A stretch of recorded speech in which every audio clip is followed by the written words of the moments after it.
Good evening to all of you. आवाज येतोय माझा? हो सर. ओके. आपण मागील लेक्चरमध्ये अँटीइपिलेप्टिक ड्रगचं इनिशियल पार्ट डिस्कस केलेला आहे. त्यामध्ये आपण अँटीइपिलेप्टिक ड्रगच्या आधी म्हणजे ते ड्रग्स डिस्कस करण्याच्या आधी इपिलेप्सी म्हणजे काय हे जाणून घेतलं.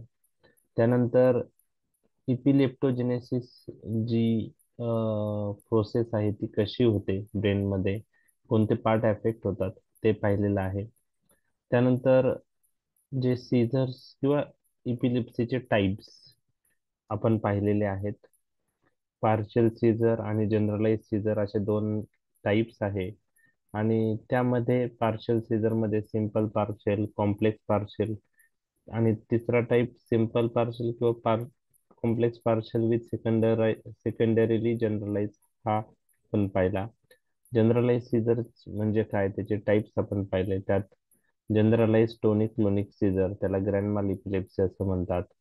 ऍबसेंट सीझर त्याला पेटिट माल इपिलेप्सी असं म्हणतात. त्यानंतर मायोक्लोनस सीझर, त्यानंतर टोनिक सीझर, अटोनिक सीझर हे काही जनरलाइज सीझरचे टाइप्स आपण डिस्कस केले होते. त्यानंतर आपण क्लासिफिकेशन, जे केमिकल क्लासिफिकेशन आहे ते डिस्कस केलं. त्यानंतर classification depending on mechanism of action discuss केलं. आणि आपण फिनोबार्बिटॉन नावाचा ड्रग जो बार्बिट्युरेट आहे त्याची मेकॅनिझम आणि ऍडव्हर्स इफेक्ट डिस्कस केले, युजेस पाहिलेले आहे. आता जो नेक्स्ट ड्रग आहे हायडेंटाईन डेरिव्हेटिव्ह, त्यामध्ये फिनिटॉइन नावाचा ड्रग आपण डिस्कस करणार आहे. तर लॉंग क्वेश्चनच्या दृष्टीने महत्वाचा आहे फिनिटॉइन. त्यामध्ये तो कसा ऍक्ट होतो आणि त्याचे युजेस आणि साईड इफेक्ट, काही फार्मॅकोकायनेटिक प्रॉपर्टीज आपण डिस्कस करणार आहे. तर फिनोटाईन हा 1938 मध्ये इंट्रोड्यूस झाला. त्याआधी फिनोबार्बिटॉन 1912 मध्ये इंट्रोड्यूस झाला होता. तो इपिलिप्सी साठी यूज केला जायचा. परंतु फिनिटॉइन इंट्रोड्यूस झाल्यानंतर फिनिटॉइन हा फिनोबार्बिटॉन पेक्षा सुपेरियर असल्यामुळे त्याचा यूज वाढला. आता याच्यामध्ये फिनिटॉइन हा ड्रग कसा ऍक्ट होतो, तर फिनिटॉइन काय करतो की ओव्हरऑल तो सीएनएस डिप्रेशन नाहीये, सिलेक्टिव्ह काही ठिकाणी त्याला ऍक्शन आहे. आणि टॉक्सिक डोसला रॅदर एक्साइटमेंट आणि मस्क्युलर रिजिडिटी होते. तर आधीच्या लेक्चरमध्ये आपण पाहिलं की काही ड्रग्स हे सोडियम चॅनल इनएक्टिवेशन स्टेटमध्ये जास्त वेळ ठेवतात. They responsible for prolongation of sodium channel in in in in inactive state. Okay. तर ते कसे ऍक्ट होतात ते आपण पाहणार आहोत. तर phenytoin responsible for prolonging inactivated state of voltage sensitive sodium channel.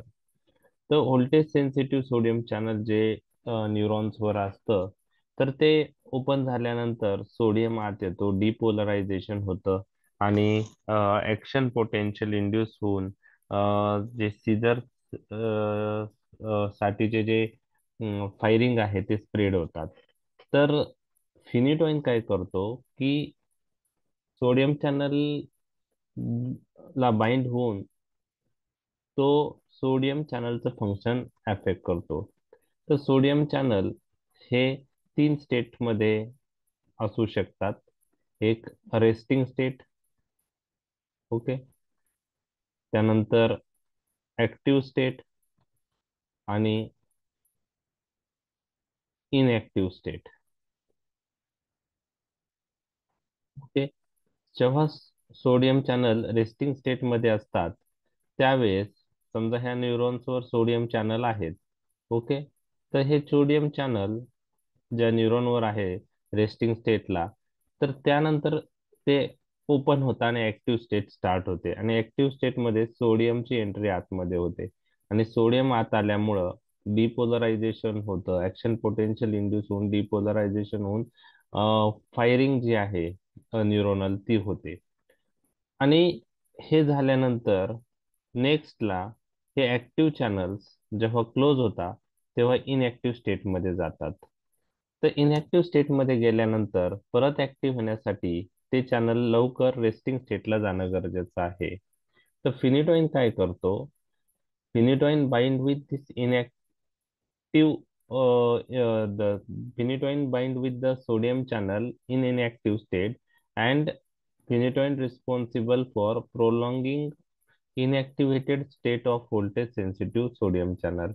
It keeps sodium channel in inactive state so that this sodium channel will not rapidly convert in will not rapidly change to resting state, and as a result neuronal firing inhibit होते. म्हणजे sodium channel inactive स्टेटमध्ये राहिल्यामुळं ते जास्त वेळ inactive state prolong झाल्यामुळं resting स्टेटला उशिरा जातील. त्यामुळं काय होतं की रेस्टिंग स्टेट इज इम्पॉर्टंट. काय आहे की रेस्टिंग स्टेट नंतर मग सोडियम चॅनल ओपन झाले तर ऍक्टिव्ह स्टेट स्टार्ट होते. तर थोडक्यात काय की जे चॅनलचं फंक्शन आहे ते फिनिटोइन इनहिबिट करतं आणि त्याच्यामुळं जे न्यूरॉन मधून हाय फ्रिक्वेन्सी डिस्चार्ज न्यूरॉन्स मधून रिलीज होत आहे ते सिलेक्टिव्हली इनहिबिट होता without affecting normal low frequency discharges. म्हणजे high frequency discharges selectively inhibit होता रिलीज व्हायचे without affecting normal low frequency discharges. तर थोडक्यात एका वाक्यात जर तुम्हाला कोणी विचारलं how phenytoin acts, phenytoin responsible for prolonging inactive state of voltage sensitive sodium channel, हे जरी नाही आठवलं तर phenytoin inhibit sodium channel in inactive state असं जरी म्हटलं तरी चालतं. And due to that high frequency discharge inhibited without affecting normal low frequency discharges. लक्षात आलं फिनिटोइनची ऍक्शन? हो सर. ओके. तर इतका जरी पार्ट तुम्ही केला जे रेड याच्यात दाखवला आहे मोर दॅन इनफ आहे, त्याच्यापेक्षा जास्त तुम्हाला लक्षात ठेवायचं नाही. आता हे मी डिटेलमध्ये मेन्शन केलेली हे आहे.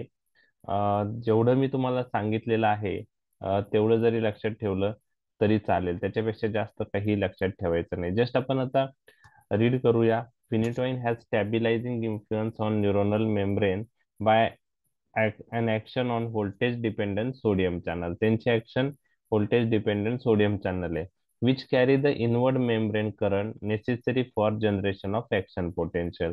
का हे सोडियमची गरज असते? सोडियम आत आल्यामुळे डिपोलरायझेशन होतं, ऍक्शन पोटेन्शियल इंड्यूस होतं आणि ऍक्टिन पोटेन्शियल इंड्यूस झाल्यावर ते न्यूरोनल फायरिंग करतात. ते न्यूरॉन जो इपिलेप्टिक सीझर आहे ती स्प्रेड करतात.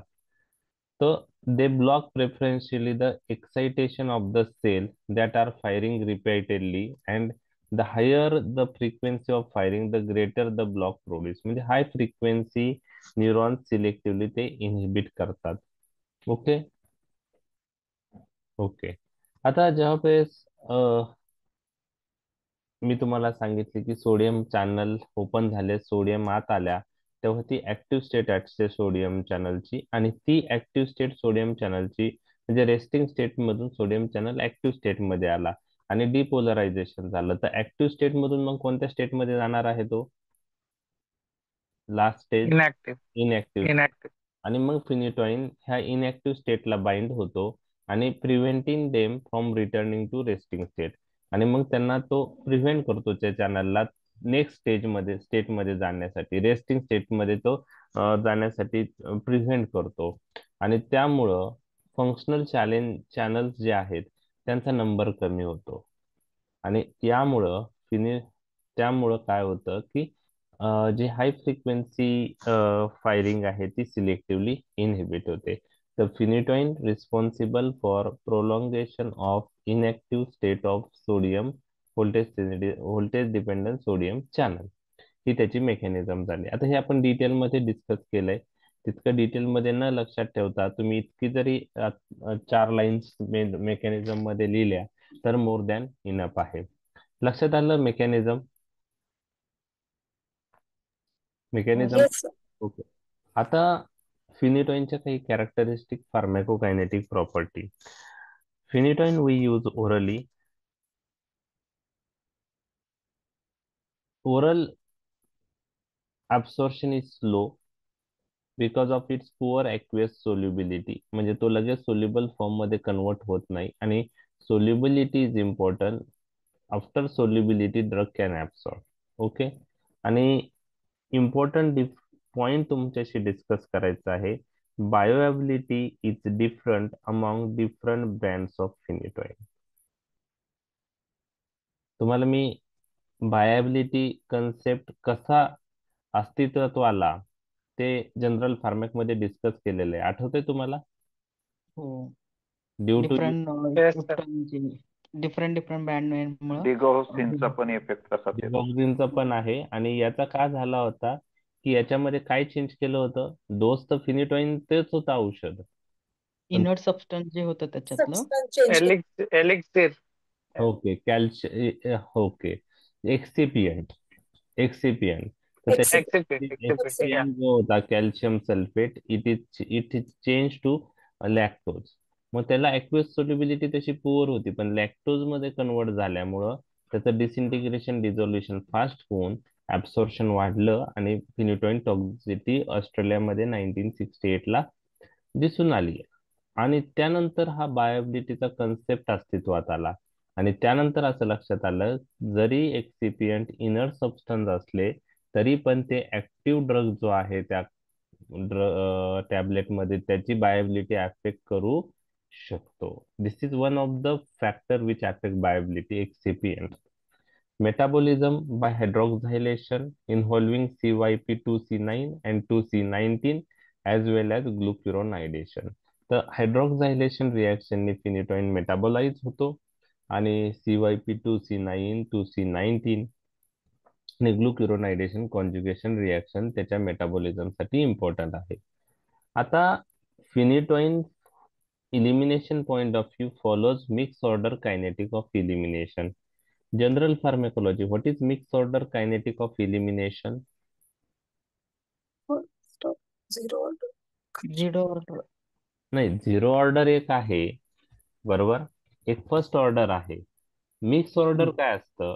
त्याला आपण सुडो झिरो ऑर्डर पण म्हणतो. ऍब्सोल्यूट झिरो ऑर्डरचं एक्झाम्पल अल्कोहोल आहे. पण काही ड्रग थेरापेटिक डोसला दिलं तर first order kinetic of elimination initially दाखवतात. First order kinetics, then followed by zero order kinetics. Yes, very good. तर इनिशियली ते first order kinetic of elimination दाखवतात. म्हणजे therapeutic डोसला plasma concentration therapeutic range मध्ये जर वाढवलं तर प्लाझ्मा कॉन्सन्ट्रेशन वाढवलं तर इलिमिनेशन पण वाढतं. म्हणजे ते फर्स्ट ऑर्डर फॉलो करतात. पण जर कॉन्सन्ट्रेशन थेरापेटिक डोस पेक्षा जास्त झालं तर elimination is change from first order to zero order. त्यात मग कॉन्स्टंट अमाऊंट इलिमिनेट होते. ड्रगचं कॉन्सन्ट्रेशन जरी वाढत राहिलं तरी कॉन्स्टंट अमाऊंटच इलिमिनेट होते आणि त्यामुळे ड्रग काय होतो? बॉडीमध्ये अक्युमुलेट होतो. मग याला आपण म्हणतो mix order kinetic of elimination किंवा सुडो झिरो ऑर्डर. तर झिरो ऑर्डरच्या एक्झाम्पल मध्ये फिनिटोइन आहे पण ते मिक्स ऑर्डर आहे. थेरापेटिक डोसला फर्स्ट ऑर्डर आहे, हायर डोसला झिरो ऑर्डर आहे. तर आपण ते निमोनिक पाहिलं होतं ना, आठवतंय? Drugs which 40 follow zero or pseudo zero order kinetic of elimination. What TP. Zero watt power. Power, हो, 0 watt power. 0 watt power. What okay. TP लक्षात. Warfarin, A for aspirin. Alcohol, aspirin. Alcohol. Zero वॅट theophylline. Double A ते नाही, zero watt power. ऍस्पिरिन एक alcohol आहे, एक टॉलबिटामाइड आहे आणि एक थिओफाइलिन. हा एक थिओफायलिन आहे आणि एक पी वरून फिनिटोइन आहे. ओके, ए वरून ऍस्पिरिन आणि अल्कोहोल आहे, एक टी थिओफायलिन आहे, एक टी टॉलब्युटामाइड आहे, आणि पी वरून काय फिनिटोइन. असं काहीतरी निमोनिक आपण पाहिलं होतं. तर 0 वॅट पॉवर. ओके. तर फिनिटोइन हा मिक्स ऑर्डर कायनेटिक किंवा pseudo zero order kinetic elimination दाखवतो. त्यामुळे काय होऊ शकतं, जर थेरापेटिक रेंजपेक्षा थोडं जरी कॉन्सन्ट्रेशन वाढलं तर काय होऊ शकतं? टॉक्सिसिटी. टॉक्सिसिटी. म्हणजे sudden small increase in plasma concentration above therapeutic range responsible for sudden rise in the response. Okay, there is a steep dose response curve seen and त्यामुळे टॉक्झिसिटी होते. आता फिनिटोइन असा ड्रग आहे याचा थेरापेटिक इंडेक्स नॅरो आहे. म्हणजे safety margin काय आहे याची? थेरापेटिक इंडेक्स जर कमी असेल याचा अर्थ नॅरो. Therapeutic index No. जर कमी असेल, लो असेल, नॅ- थेरापेटिक इंडेक्स लो असेल, थेरापेटिक इंडेक्स जर लो असेल तर तो ड्रग सेफ असतो का अनसेफ? अनसेफ. नसतो. Unsafe. Unsafe. Unsafe. Unsafe sir. Unsafe असतो. तर therapeutic index determines safety of the drug. MCU. Therapeutic index काय डिटरमाइन करतो? Safety Safety of the drug. Therapeutic index जर खूप जास्त असेल याचा अर्थ ड्रग सेफ आहे. आपण बेन्झोडायझेपाइन्स मध्ये पाहिलं, थेरापेटिक इंडेक्स इज हाय, म्हणजे त्याच्यामध्ये 10-15 टॅबलेट घेतले तरी पेशंट मध्ये सिरियस टॉक्झिसिटीचे चान्सेस नाही, डेथ नाही होणार. ओके, पण फिनिटोइनचा थेरापेटिक इंडेक्स नॅरो आहे, शॉर्ट किंवा आपण लो म्हणू शकतो. थेरापेटिक इंडेक्स लो आहे याचा अर्थ जर फिनिटोइनचा डोस जास्त झाला प्लाझ्मा कॉन्सन्ट्रेशन थेरापेटिक डोस पेक्षा, तर टॉक्झिसिटीचे चान्सेस जास्त आहे. आणि त्यामुळं फिनिटोइन देताना तो थेरापेटिक रेंज मध्येच दिला पाहिजे. आणि ते कसं डिसाईड करणार? त्यासाठी थेरापेटिक ड्रग मॉनिटरिंगची गरज आहे. Plasma concentration. प्लाझ्मा कॉन्सन्ट्रेशन ड्रगचं मेजर करायचं काही दिवसांनी, आणि ते किती आहे? थेरापेटिक रेंजपेक्षा जास्त झालं, डोस कमी करा. थेरापेटिक रेंजपेक्षा कमी झालं, डोस वाढवा. म्हणजे dose adjustment we do by measuring plasma concentration of the drug. Drug. त्याच्यात बाकी रिस्पॉन्स आपण पाहू नाही शकत, पेशंट मध्ये किती इम्प्रुव्हमेंट आहे ते सब्जेक्टिव्ह होईल. त्यामुळं आपल्याला थेरापेटिक कॉन्सन्ट्रेशन ड्रगचं पाहणं गरजेचं असतं. याला म्हणतात थेरापेटिक ड्रग मॉनिटरिंग. तर जनरल फार्मॅकमध्ये थेरापेटिक ड्रग मॉनिटरिंग आपण डिस्कस केलेलं आहे. तर थेरापेटिक ड्रग मॉनिटरिंग म्हणजे काय ते एकदा बघा. त्याच्या काही नोट्स असतील तर मी तुम्हाला पाठवेल. ओके, तर हे झालं थेरापेटिक ड्रग मॉनिटरिंग. फिनिटोइन बरोबर महत्वाचं आहे, गरजेचं आहे. ओके, त्यानंतर ऍडव्हर्स इफेक्ट ऑफ फिनिटोइन. तर फिनिटोइनचे क्लासिकल ऍडव्हर्स इफेक्ट आहेत, ते तुम्हाला माहित पाहिजे. ते 2 ग्रुपमध्ये डिवाइड केलेत as per KD Tripathi, at therapeutic level, आणि दुसरा आहे ऍट हाय प्लाझ्मा लेवल, म्हणजे अबो थेरापेटिक रेंज. ओके, तर कोणते आहेत? तर MCQ, gum hypertrophy is an adverse effect of which anti epileptic drug? Answer is phenytoin. Phenytoin. Phenytoin. हे गम हायपरट्रॉफीचं एक्झाम्पल. ओके, ठीक आहे. Brownish discoloration of teeth is an adverse effect of which drug? Tetracycline. Tetracycline. Tetracycline. Okay, tetracycline. Tetracycline ग्रुपमध्ये tetracycline नावाचा drug पण येतो, doxycycline येतो. Okay, बरोबर आहे, डिमिक्लोसायक्लिन पण येतो. तर ते आहे डॉक्झिसायक्लिन, तेच आहे ना. टेट्रासाइक्लिन ग्रुप जो आहे ना, टेट्रासाइक्लिन हा एक ग्रुपचं नाव आहे, आणि त्या टेट्रासाइक्लिन नावाचा ड्रग पण आहे आणि डॉक्सायक्लिन पण आहे. डॉक्झिसायक्लिन पण आहे. म्हणजे दोन्ही आन्सर करेक्टच आहे. बरोबर आहे, सरांनी ग्रुप सांगितला टेट्रासाइक्लिन. ओके, तर हे एक आहे. त्यामुळं गम हायपरट्रॉफी हा एक म्हणजे क्लासिकल ऍडव्हर्स इफेक्ट फिनिटोइनचा तुम्हाला लक्षात ठेवायचा आहे.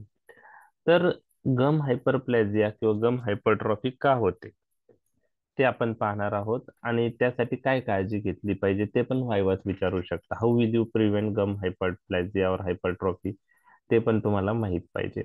तर प्रोबेबल रिझन असं आहे की phenytoin inhibits enzyme collagenase. Collagenase enzyme तो इनहिबिट करतो फिनिटॉइन. कोणता enzyme? Collagenase. Okay, collagenase. And by inhibiting this enzyme, phenytoin inhibit breakdown of collagen tissue. Collagen टिश्यूचं ब्रेकडाऊन जे आहे जिंजिवा मधलं, तो इनहिबिट करतो, म्हणजे कोलेजन ब्रेकडाऊन नाही होणार. ओके. त्यानंतर phenytoin increases platelet derive growth factor which induces gingival fibroblast. तर हे काही रिझन तुम्हाला कोणी विचारणार नाही, जस्ट तुम्हाला knowledge point of view discuss करतोय. गम हायपरप्लाझिया का होतं? एक तर कोलेजन टिश्यूचं ब्रेकडाऊन इनहिबिट होतं फिनिटॉइननी, कारण तो कोलॅजिनेस एन्झाईम इनहिबिट करतो. आणि दुसरं तो platelet derive growth factor increase करतो, आणि platelet derive growth factor increase झाल्यामुळं जिंजिवायव जिंजिवायव जिन जिंजायवल फायब्रोब्लास्ट इंड्यूस होतात, आणि त्याच्यामुळे ही गम हायपरप्लेजिया होतो. जिंजायवल फायब्रोब्लास्ट इंड्यूस झाल्याने ही गम हायपरप्लेजिया होतं. तर जिंजिवल फायब्रोब्लास्ट इंड्यूस कशामुळे होतात? प्लेटलेट डिराईव्ह ग्रोथ फॅक्टर फिनिटॉइननी वाढवल्यामुळं. म्हणजे phenytoin increases platelet derived growth factor, and this platelet derived growth factor induces gingival fibroblast. Okay, and how can we prevent this adverse effect? By oral hygiene. Okay, oral hygiene. Good oral hygiene should be followed, should be follow to prevent gum hypertrophy. Oral hygiene is very important. तर पहिला adverse effect लक्षात आला तुम्हाला, gum hyperplasia किंवा hypertrophy. Okay. Commonest आहे, incidence 20% आहे, more in younger age group, आणि it is due to over growth of gingival collagen fibre. Can be minimise by maintaining oral hygiene. त्यानंतर हिर्सुटिझम. ओके, कोणात दिसेल हा ऍडव्हर्स इफेक्ट? फिमेल मध्ये. Female मध्ये. तुम्ही हिर्सुटिझम इन फिमेल आणि acne. त्यानंतर हायपर सेन्सिटिव्हिटी रिॲक्शन, त्यामध्ये रॅशेस दिसू शकतात. त्यानंतर discoid lupus erythematosus, lymphadenopathy, lymph node वाढतात. Neutropenia is a rare, requires discontinuation of therapy. Neutropenia पण कधी कधी हायपर सेन्सिटिव्हिटी रिॲक्शन मध्ये दिसू शकतं. तर हायपर सेन्सिटिव्हिटी रिॲक्शन मध्ये रॅशेस आहे, डिस्कोइल्युपस इरायथेमॅटस नावाची कंडिशन डेव्हलप होऊ शकते, लिम्फॅडिनोपॅथी, लिम्फ नोड इन्क्रीज होऊ शकतात, न्यूट्रोपेनिया होऊ शकतो. आणि न्यूट्रोपेनिया रेअर आहे, पण it requires discontinuation of therapy. त्यानंतर megaloblastic anaemia is seen with phenytoin. तर का दिसतो? त्याचं रिझन आहे phenytoin decreases folate absorption and increases its excretion. आपल्याला माहित आहे मेगलोब्लास्टिक अॅनेमिया कशाच्या डिफिशियन्सीमुळे होतो? B12 आणि फोलिक ऍसिड. बी ट्वेल्व आणि B9. B12 आणि B9. Folic acid. तर फोलिक ऍसिडचं ऍब्सॉर्प्शन किंवा फोलेटचं ऍब्सॉर्प्शन ते डिक्रीज करता, आणि एक्सक्रीशन काय करता? वाढवता. त्यामुळे मेगॅलोब्लास्टिक अॅनेमिया होतो. त्यानंतर ओस्टिओमेलेसिया. ओस्टिओमेलेसिया का होतो? फिनिटॉइन interfere with metabolic activation of vitamin D with calcium absorption and metabolism. फिनिटॉइन जो आहे तो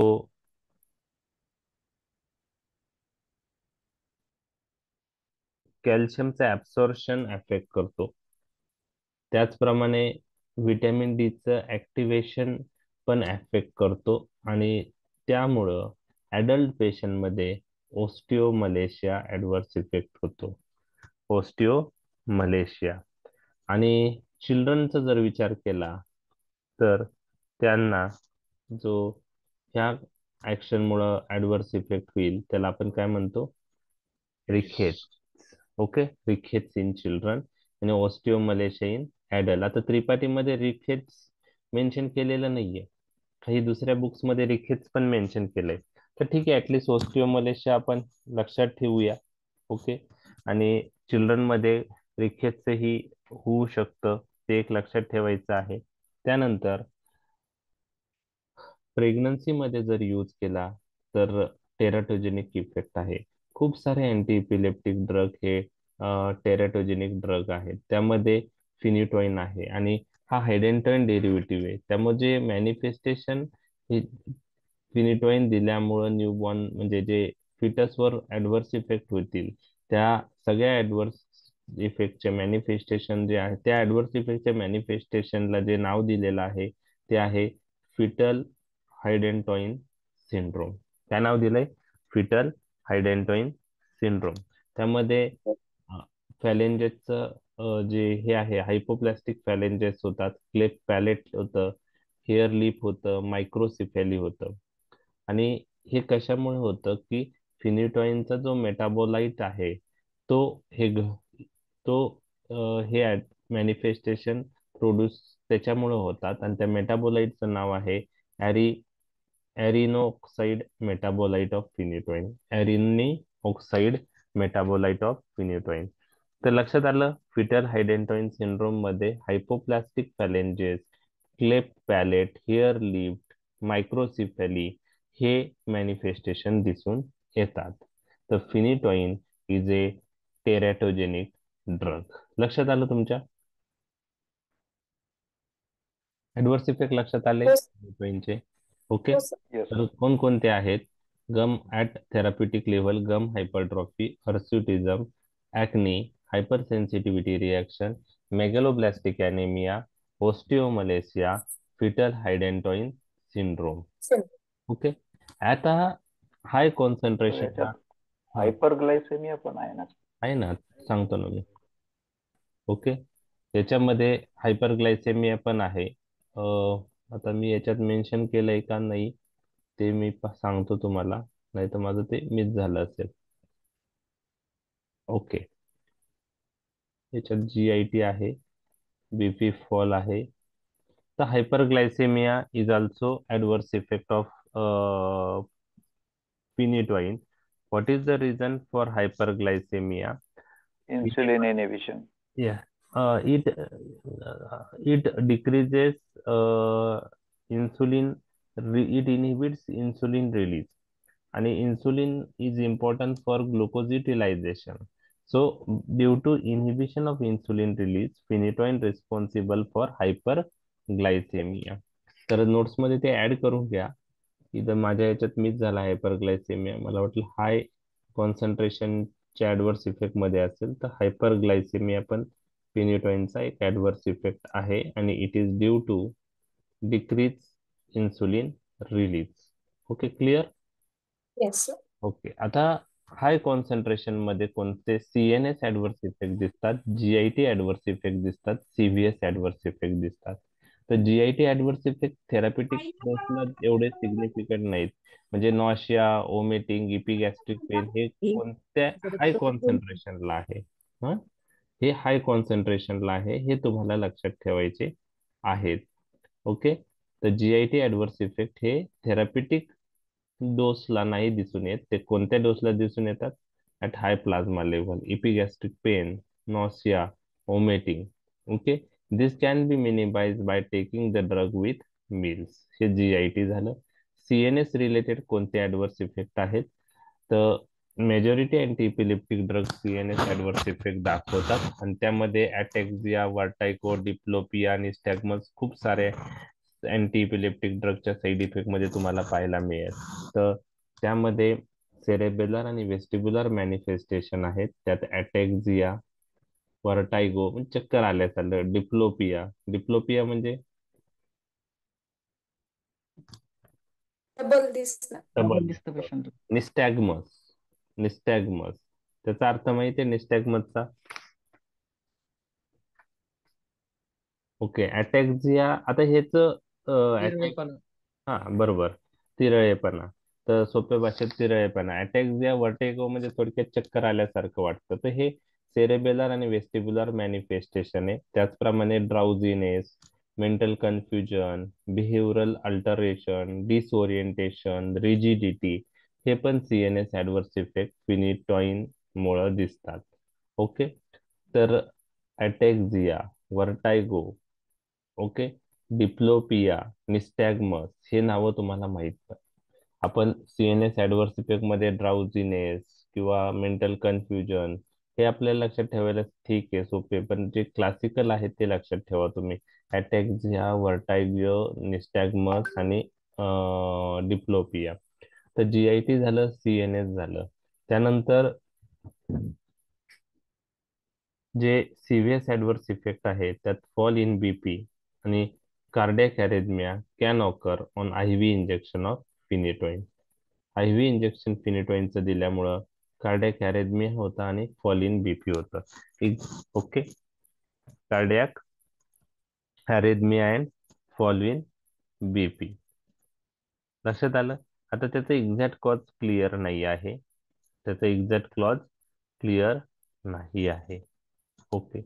त्यानंतर आयव्ही इंजेक्शन फिनिटोइनचं देताना काय काळजी घेतली पाहिजे ते मी तुमच्याशी डिस्कस करत आहे आणि ते तुम्हाला लक्षात ठेवायचं आहे की आपण जेव्हा फिनिटोइन आयव्ही देतो त्यावेळेस तो देताना त्याचा रेट 50 मिलीग्रॅम पर मिनिट पेक्षा जास्त नसावा. म्हणजे एका मिनिटात किती गेला पाहिजे? जास्त 50 मिलीग्रॅम.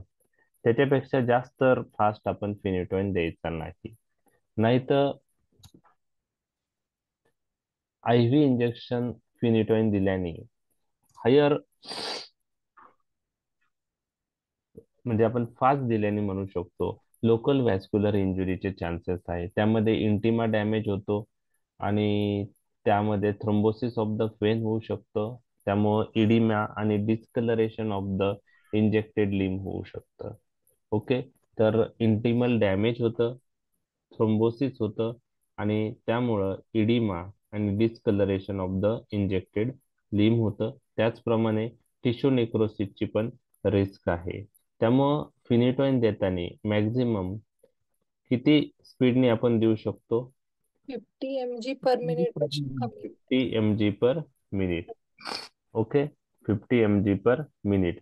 मग याच्याऐवजी जो त्याचा प्रो ड्रग आहे Phosphonate. फिनिटोइन, हे आपण यूज करतो आणि तो याच्यापेक्षा जास्त फास्ट आपण देऊ शकतो. नेक्स्ट स्लाइड मध्ये आपण पाहणारच आहे.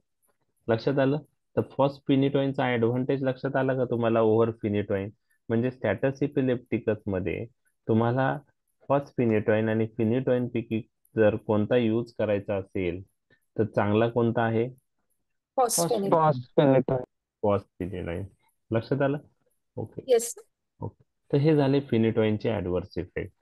फिनिटोइनचे ऍडव्हर्स इफेक्ट. तर खूप सारे ऍडव्हर्स इफेक्ट आहे आणि हे ऍडव्हर्स इफेक्ट लक्षात ठेवण्यासाठी एंट्रन्सच्या बुक्स मध्ये एक निमोनिक दिलेलं आहे. काहींना माहित असेल ते निमोनिक. तुम्ही जर त्याचे ऍडव्हर्स इफेक्ट पाहिले असतील नेटवर पण ते निमोनिक आहे. तर ते निमोनिक कोणतं आहे ते मी तुमच्याशी डिस्कस करत आहे. ओके. कोणते, काय लक्षात ठेवण्यासाठी आहे ते? ADR. Adverse effect of Finito. Phenytoin.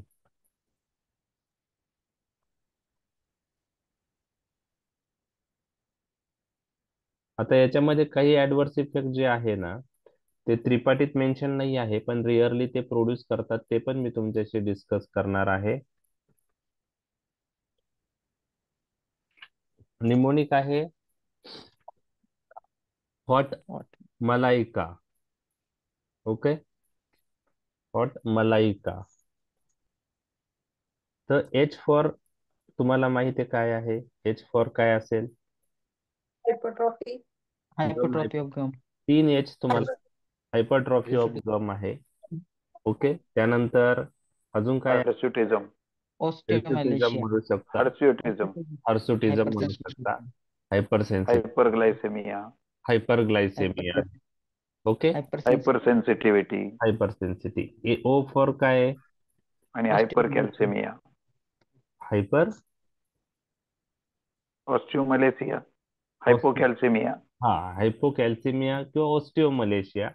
Okay. T for teratogenicity, little teratogenicity. Hydantoin syndrome, हॉट मलाइका. ओके. तर M for megaloblastic anaemia. Okay. M for megaloblastic anaemia. A for arrhythmia. L for lymph node enlargement. I for insulin decrease, म्हणजे त्यांनी आपण हायपरग्लायसिमिया म्हणू शकतो तिथं I वरून. इन्सुलिन डिक्रीज म्हणजे ती ऍक्शन झाली, त्याच्यामुळे हायपरग्लायसेमिया. आणि तुम्हाला मी एक ऍडव्हर्स इफेक्ट त्रिपाठीत तो असा मेन्शन केलेला नाहीये की तो फिनिटोइन व्हिटॅमिन के लेवल कमी करतो. आणि व्हिटॅमिन के कमी झाल्यामुळं काय होऊ शकतो? फॅक्टर कोणते क्लॉटिंग फॅक्टर? इन्सुलिन नाही नाही, 2, 7, 9, 2, 7, 10 9, 10. 2, 7, ब्लिडिंग ब्लिडिंग डिसऑर्डर्स. बिल्डिंग ब्लिडिंगची डिसऑर्डर. रिस्क वाढते. हिमोरेज इन न्यूबॉर्न होऊ शकतं 2, 7, 9, 10. आणि हायपोप्रोथ्रोम्बिनिमिया होऊ शकतं. ओके. तर प्रोथ्रोम्बिन माहिती आहे तुम्हाला, फॅक्टर 2. तर हायपोप्रोथ्रोम्बिनिमिया होऊ शकतं. तर डिक्रीज व्हिटॅमिन के, के वरून. ओके. आणि ए वरून व्हिटॅमिन के डिक्रीज झालं के वरून. ए वरून अटॅक्झिया, निस्टॅग्मस, वर्टायगो आणि डिप्लोपिया. ते सेरेबेलर सिमटम्स होते ना ए वरून. अटॅक्झिया, ए वरून अटॅक्झिया लक्षात ठेवायचं. मग त्याच्याबरोबर व्हर्टायगो, निस्टॅग्मस आणि डिप्लोपिया लक्षात ठेवायचं. म्हणजे आता हे ऍडव्हर्स इफेक्ट थेरापिटिक लेवल किंवा हाय कॉन्सन्ट्रेशनला कोणते आहे असं लक्षात ठेवलं तरी चालू शकतं. केडी त्रिपाठीचा फॉर्मॅट, किंवा तुम्ही हे निमोनिकने लिहिलं तरी चालू शकतं. फक्त निमोनिक लिहू नका, त्याच्यात काहीतरी लिहा. नाही तर फक्त निमोनिक लिहिलं तर त्यांना वाटेल काय लिहिलंय. बरोबर. बरोबर. ते हॉट मलाइका लिहितात पण त्याच्यात काहीच नाही लिहिलं तर काय ऍडव्हर्स इफेक्ट हे काय आहेत ते कन्फ्युज होतील. ओके. तर निमोनिक लक्षात कॅची असतात, पण त्याच्यात ते क्लिक झालं पाहिजे. 2-3 वेळा वाचल्यानंतर लक्षात येईल ते. ओके. तर एच फॉर हिर्सुटिझम आहे. एच फॉर गम हायपरट्रॉफी आहे, हायपरट्रॉफी ऑफ गम आहे. ओके. हायपर सेन्सिटिव्हिटी रिएक्शन आहे. ओके. ओके. हायडेंटोइन सिंड्रोम तर टी फॉर टेरेटोजेनिसिटी मध्ये येतो. नुसते एच जरी लक्षात ठेवलं तर 5-6 लिहिणार आहे तुम्ही. सगळेच एच वरून येत आहेत. आत ओ, घेऊन जाते. हो. O for osteomalacia, T for teratogenicity, M for megaloblastic anaemia. Okay. आणि जो ए फॉर काय होतं शेवटी? अटॅक्झिया होत. Arrhythmia. Arrhythmia. Arrhythmia. L Arabian for अटॅक्सिया.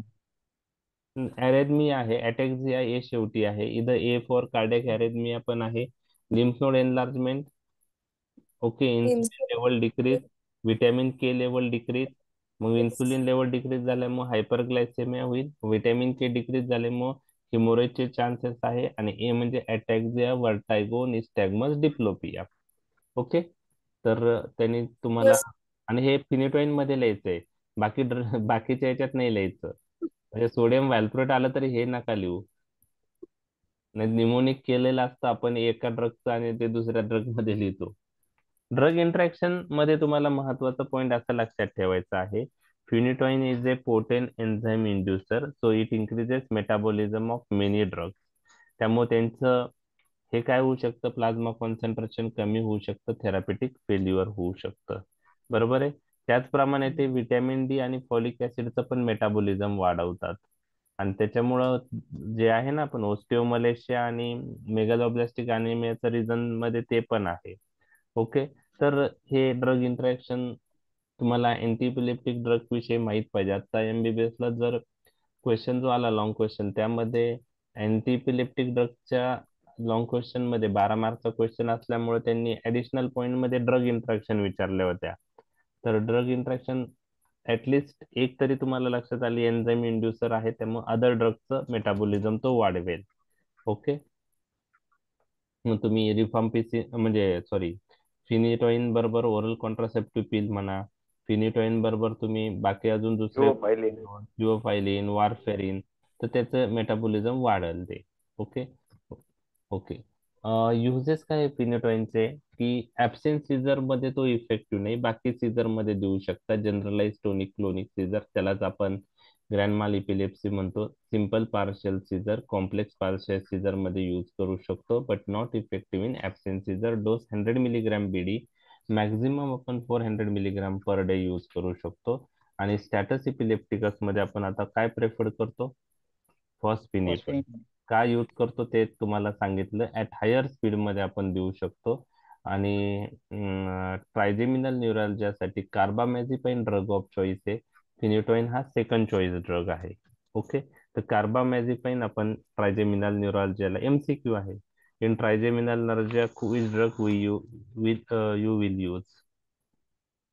Okay. Oxygenazepine. काय म्हणले? ठीक आहे. तर ओके. हे TDS डोस देतात ना हे फिनिटॉइनचा तर फिजिशियन लोक आता 100 mg. ऍज पर बुक तो 100 mg बीडी दिलेला आहे. Clinical Depends upon the weight of the patient and severity of the epileptic attacks. नाही मॅक्सिमम 3 हे देतात ते TDS.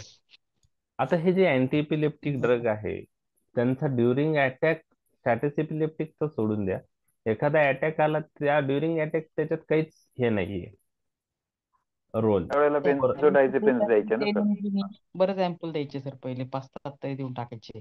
कोणते म्हणजे अटॅक आल्यानंतर, आता अटॅक हा आल्यानंतर तो कन्व्हर्जन मध्ये आल्या हा कन्व्हर्जन मध्ये आल्या ठीक आहे, पण म्हणजे आल्या आल्या प्रत्येक पेशंटला काय देता म्हणले तुम्ही? लोड करायचे सर पहिले. Benzodiazepines, sir. बेन्झोडायझेपिन. Initially give benzodiazepines. If attacks keeps on repeating, repeat the doses of benzodiazepines. नाही And आता after certain stage, you have to go for phenytoin. Okay. नाही नाही आता आयसीयू मध्ये आम्ही फिनिटॉइन द्यायचो सर, पेशंट हा. आलं की लगेच, कारण याच्यामध्ये द्यायचं ते ओके 7 अँपुल्स वगैरे द्यायचो सर, 10 mg पर केजी असं पकडून. ओके. ओके. आणि आता फर्स्ट फिनिटॉइन देतात बऱ्याच वेळेस, आयसीयू मध्ये पेशंट आला ना की बरं. फर्स्ट फिनिटॉइन देतात. आता ते फिनिटोइन कशात डिझॉल्व करतात? ग्लुकोज मध्ये करतात का नाही, का नॉर्मल झालंय Dissolve 100 नाही ml करायचं सर, ते स्लो डायरेक्ट इन्फ्युजन आहे. डायरेक्ट? स्लो डायरेक्ट द्यायचंय sir, not to be dissolved in anything. Phenytoin NS मध्ये देतो एनएस मध्ये देतात सर, 100 ml एनएस मध्ये टाकून देतात sir. Only NS NS glucose मध्ये मध्ये. हा आता 100 ml एनएस मध्ये टाकतात आणि ते लावतात yes sir yes yes. Drip स्टार्टिंगला. तर ते 5% डीएनएस मध्ये देत नाही. 5% डीएनएस मध्ये देत नाही, ते आपण एनएस मध्ये डिझॉल्व करून देतो. फॉस्फिनिटोइन आपण दोन्ही मध्ये देऊ शकतो, म्हणजे देऊ शकतो. 5% डीएनएस किंवा नॉर्मल सलाईन दोघांमध्ये देऊ शकतो. हा एक फॉस्फिनिटोइनचा ऍडव्हान्टेज आहे. आता हे खूप म्हणजे काय म्हणतात की ट्रीटमेंट बेसिसवर झालं, क्लिनिकल बेसिसवर झालं. तरी पण आता तुम्ही क्लिनिकल प्रॅक्टिस मध्ये तुम्ही पाहिलेलं आहे, त्यामुळे तुम्हाला उलट इझी आहे लक्षात ठेवायला. ठीक आहे. हे तर त्याचं फिजिशियन असलं की फर्स्ट फिनिटॉइन फिनिटॉइन देतो, आणि न्यूरो फिजिशियन असेल तर ते लेव्हेट्रोसिटम देत असतो. लिव्हेटिरस म्हणजे आल्या आल्या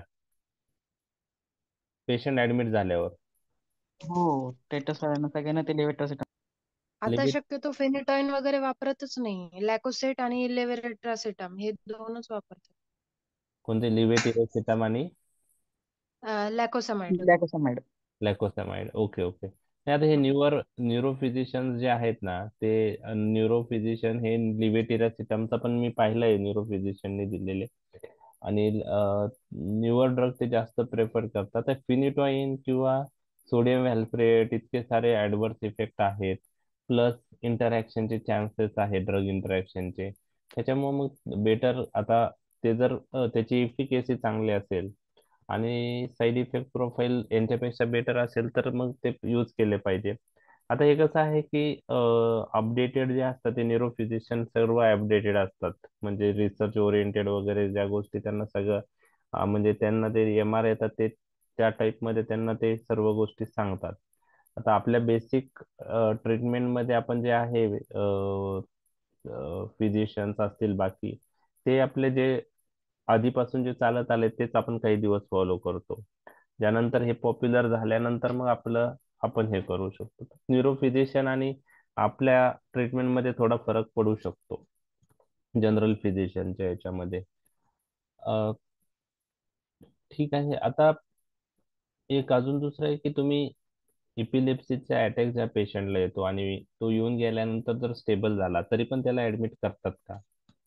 क्लिनिकल सिनेरिओ काय आहे? हो ठेवतोच सर. ठेवतातच का? पोस्ट इक्टल फेजचे सिमटम्स जर जास्त प्रमाणात असतील तर ठेवतो आयपीडी. ओके, पोस्ट इक्टल फेजचे सिमटम जास्त असेल त्यांना तर ठेवतात. ओके, ठीक आहे. नाही तर मग तुम्ही ओरली पण स्टार्ट करू शकता.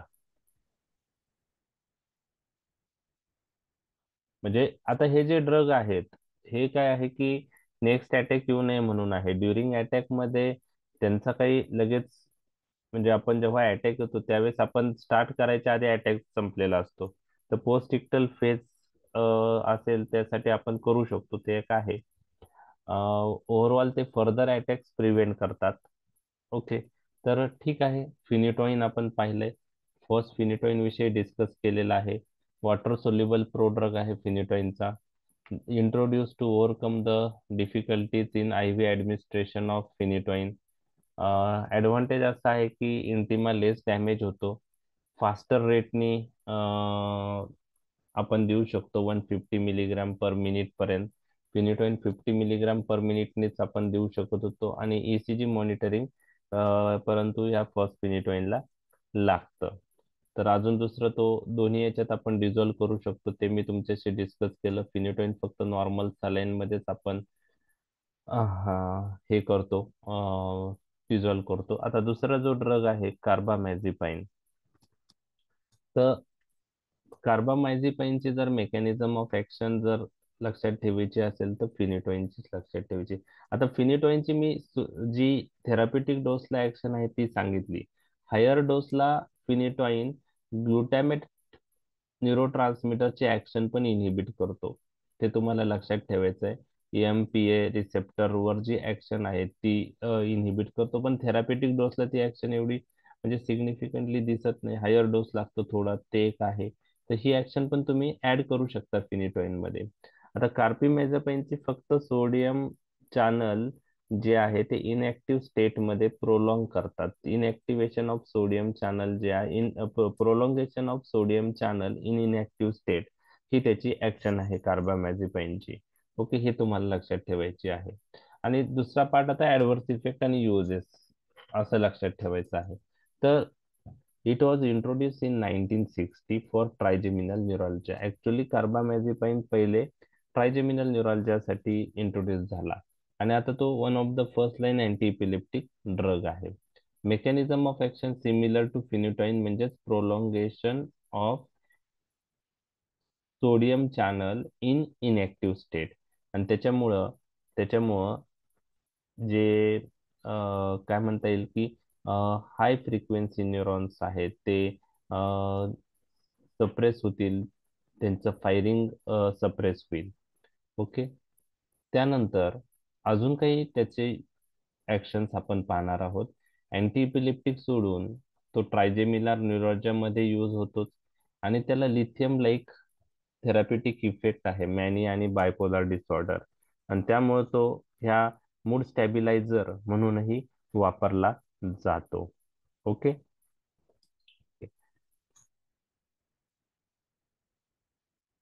त्याला अँटी डायुरेटिक ऍक्शन पण आहे कार्बामॅझेपाइनला.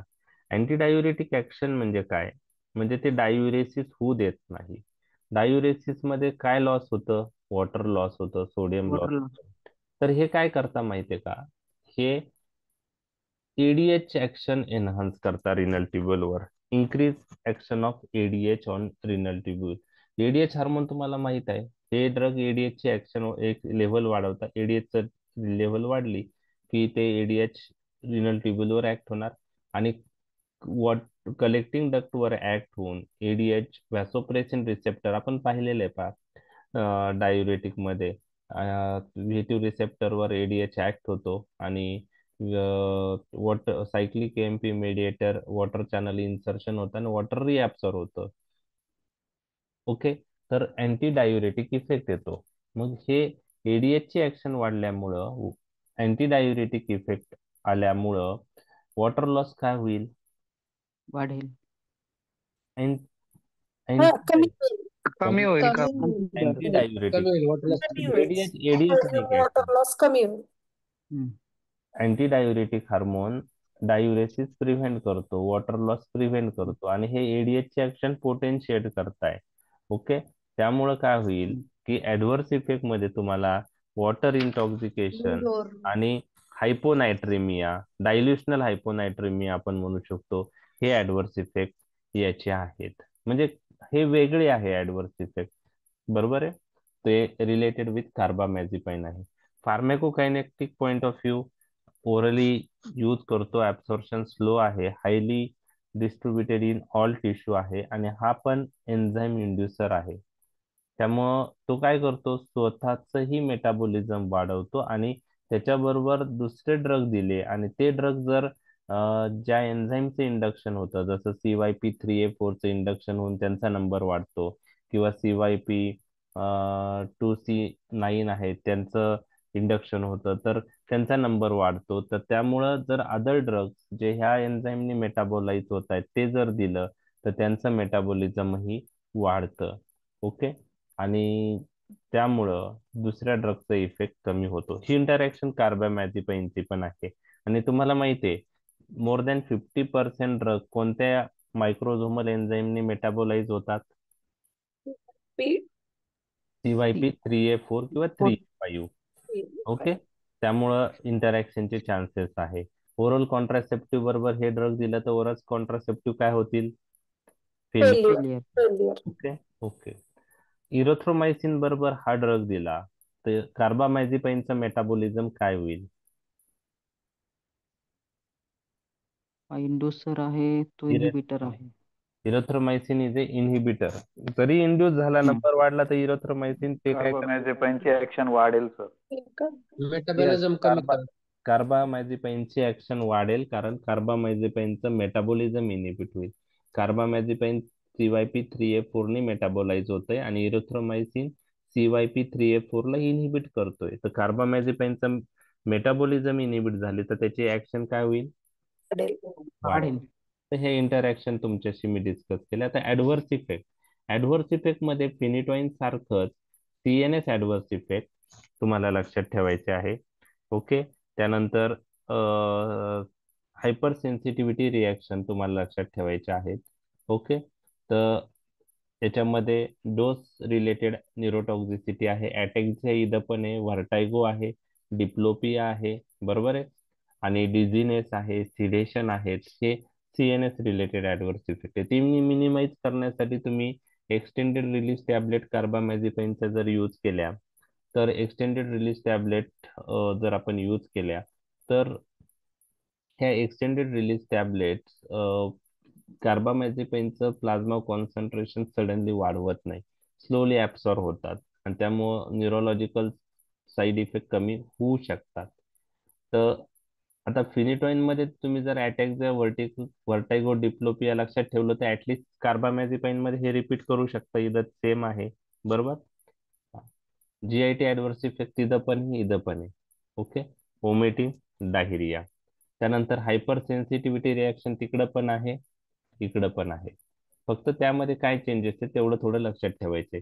इथं रॅशेस आहे, फोटोसेन्सिटिव्हिटी आहे, हिपॅटायटिस आहे, ल्युपस, डिस्कोइड ल्युपस इरायथेमॅटस किंवा ल्युपस लाईक सिंड्रोम आहे, अग्रॅन्युलोसाइटोसिस, अप्लास्टिक ॲनेमिया, ल्युकोपेनिया ही इथं दिसून येतं. तर हे हायपर सेन्सिटिव्हिटी रिॲक्शन. ओके, तर हायपर सेन्सिटिव्हिटी रिॲक्शन कार्बामॅझेपाइन बरोबरही दिसून येते. त्यानंतर हे फक्त कार्बामॅझेपाइनशी रिलेटेड आहे, वॉटर रिटेन्शन आणि हायपोनायट्रेमिया. तुम्हाला जर MCQ विचारला water retention and hyponatraemia is an adverse effect of which anti epileptic drug, त्याचा आन्सर काय येईल? कार्बामॅझेपाइन. कार्बामॅझेपाइन. ओके, त्यानंतर सडनली आपण हाय डोस दिला तर अॅक्यूट इंटॉक्सिकेशन कार्बामॅझेपाइनचं होऊ शकतं. त्यामध्ये कन्व्हल्जन, कोमा आणि कार्डिओव्हॅस्क्युलर कोलॅप्स हे ऍडव्हर्स इफेक्ट दिसून येतात. याला पण थेराप्युटिक ड्रग मॉनिटरिंगची गरज असते कारण त्याच्या पण टॉक्झिसिटी आहे. त्या अँटीइपिलेप्टिक ड्रग मध्ये खूप सारे ड्रगला आपल्याला थेरापेटिक ड्रग मॉनिटरिंग करावी लागते. त्यानंतर टेरॅटोजेनिसिटी, फिटल मल्फॉर्मेशन पण ह्या ड्रगने दिसून येऊ शकतं. मायनर टाईपचे असतात पण टेरॅटोजेनिक ड्रग आहेत, बरोबर आहे. मग त्यात फिंगरनेलचे हायपोप्लॅजिया होऊ शकतं, क्रॅनिओफेशियल डिफेक्ट्स होऊ शकतात आणि त्यामुळं तो कॉन्ट्रा इंडिकेटेड आहे. ओके. काही पेशंटमध्ये हिपॅटिक आणि पॅन्क्रियाटिक डिस्फंक्शनही दिसून आलेलं आहे. तर CNS adverse effect, GIT adverse effect, hyper sensitivity adverse effect तिकडं पण आहे, इकडं पण आहे, ते तुम्हाला लक्षात ठेवायचे आहेत.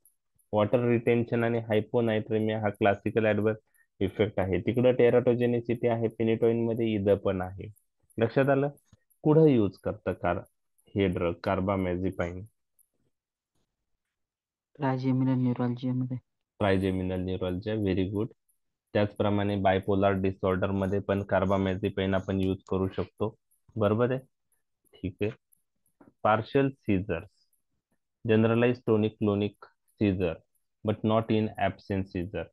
Okay, the complex partial seizure, generalized tonic-clonic seizure, simple partial seizure but not in absence seizure. तर कार्बामॅझेपाइन आता कॉम्प्लेक्स पार्शियल सीझरला पण चांगले उपयुक्त आहे, तर त्यातही यूज आपण करतो. तर partial seizure, generalise tonic clonic seizure, पण कोणत्या सीझर मध्ये नाही यूज करत?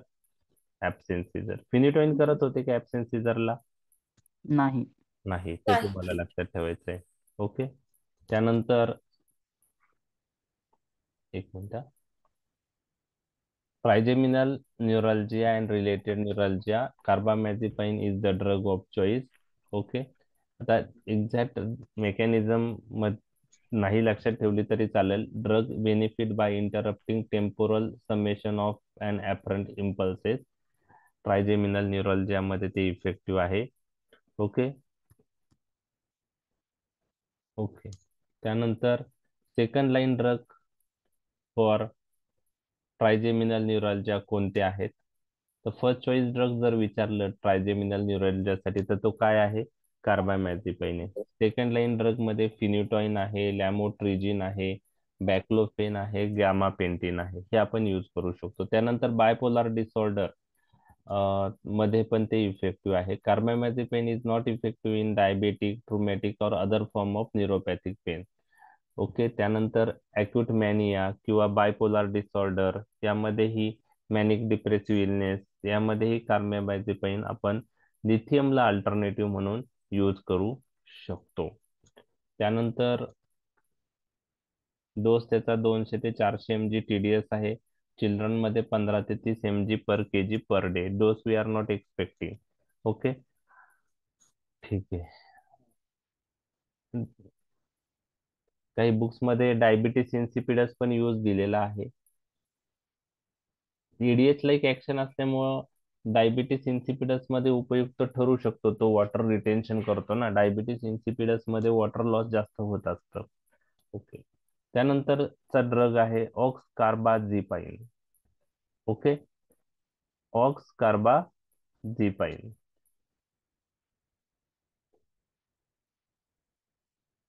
आता अजून एक गोष्ट आहे, कार्बामॅझेपाइनचं जे मेटाबॉलिझम होतं, ओके, तर याच्यामध्ये मी डिटेलमध्ये डिस्कस नाही केलं.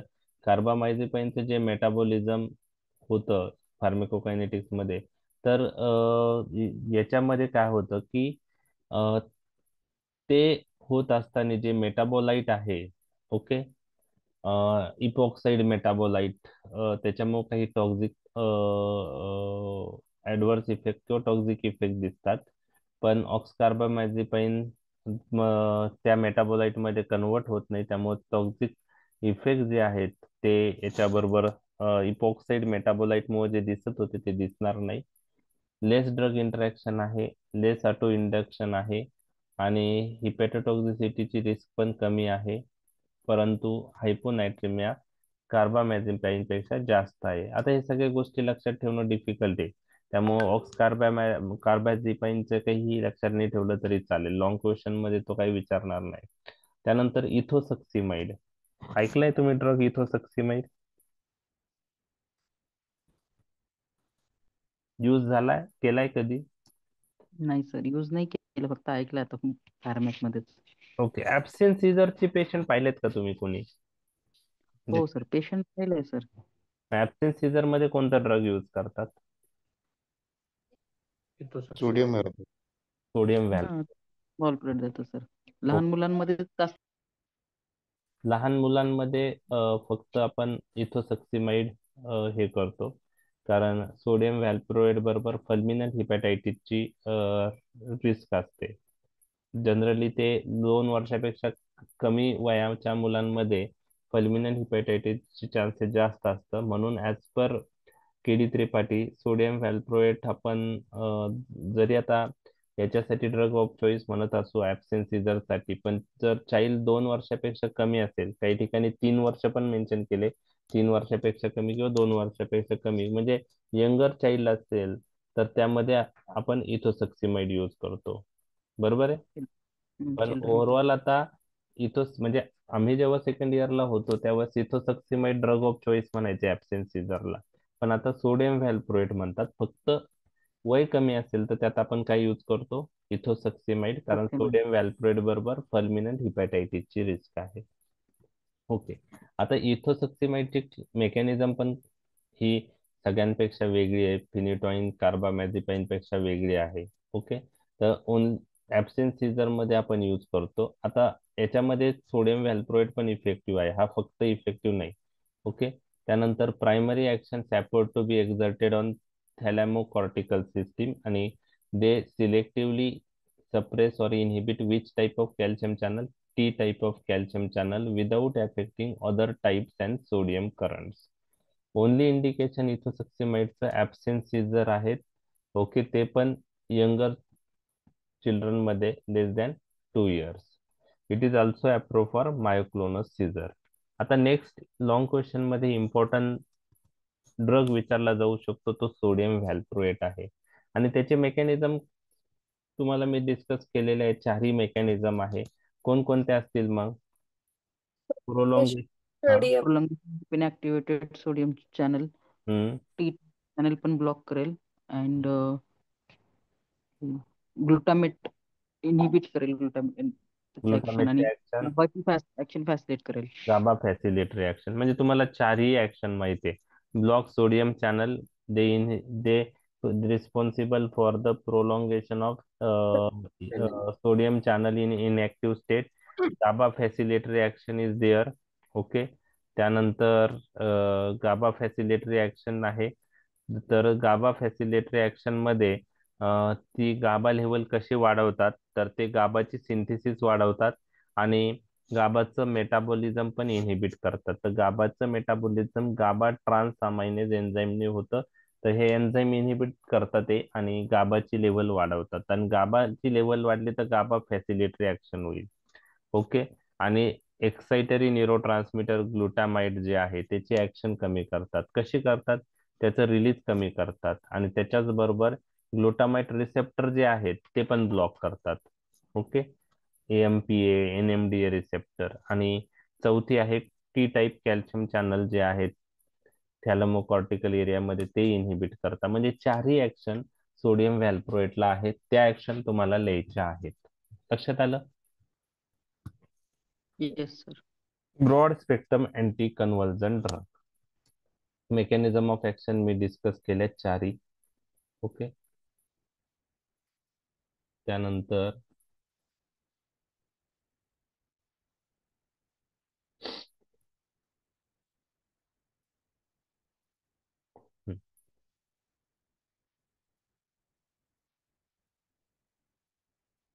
त्याच्यात चौथी ऍक्शन जी आहे ग्लुटामेटची, ती ऍड करायची. नवीन एडिशन मध्ये ते चौथी ऍक्शन मेन्शन झालेली आहे. त्याच्या आधीच्या एडिशनला क्लासिफिकेशन मध्ये पण 3 टाईपचेच ऍक्शनशी रिलेटेड होतं. ग्लुटामेटचं रोल एवढा मेन्शन केला नव्हता, परंतु रिसेंट एडिशन मी जस्ट आज पाहिली, त्यात ग्लुटामेटचे ऍक्शन पण इनहिबिट, ज्या ग्लुटामेटचे ऍक्शन इनहिबिट काही अँटीइपिलेप्टिक ड्रग करतात ते पण मेन्शन केलेलं आहे. तर हे 4ही ऍक्शन तुम्हाला लिहायच्या आहे. ओके. तर नोट्समध्ये मी ते मॉडिफाय करून अपडेट PDF PPT सेंड करेल. ओके. तसं आपलं डिस्कस झालेलं आहे, त्यामुळे तुम्हाला माहिती आहे त्या 4 ऍक्शन.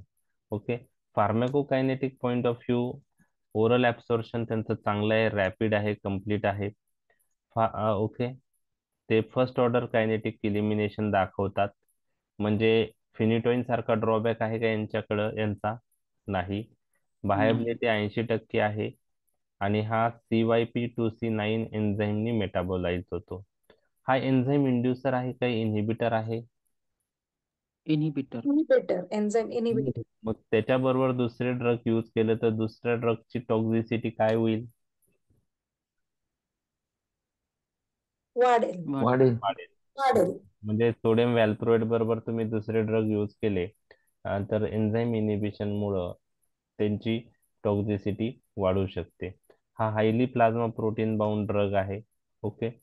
आणि आता ऍडव्हर्स इफेक्ट कडे वळूया.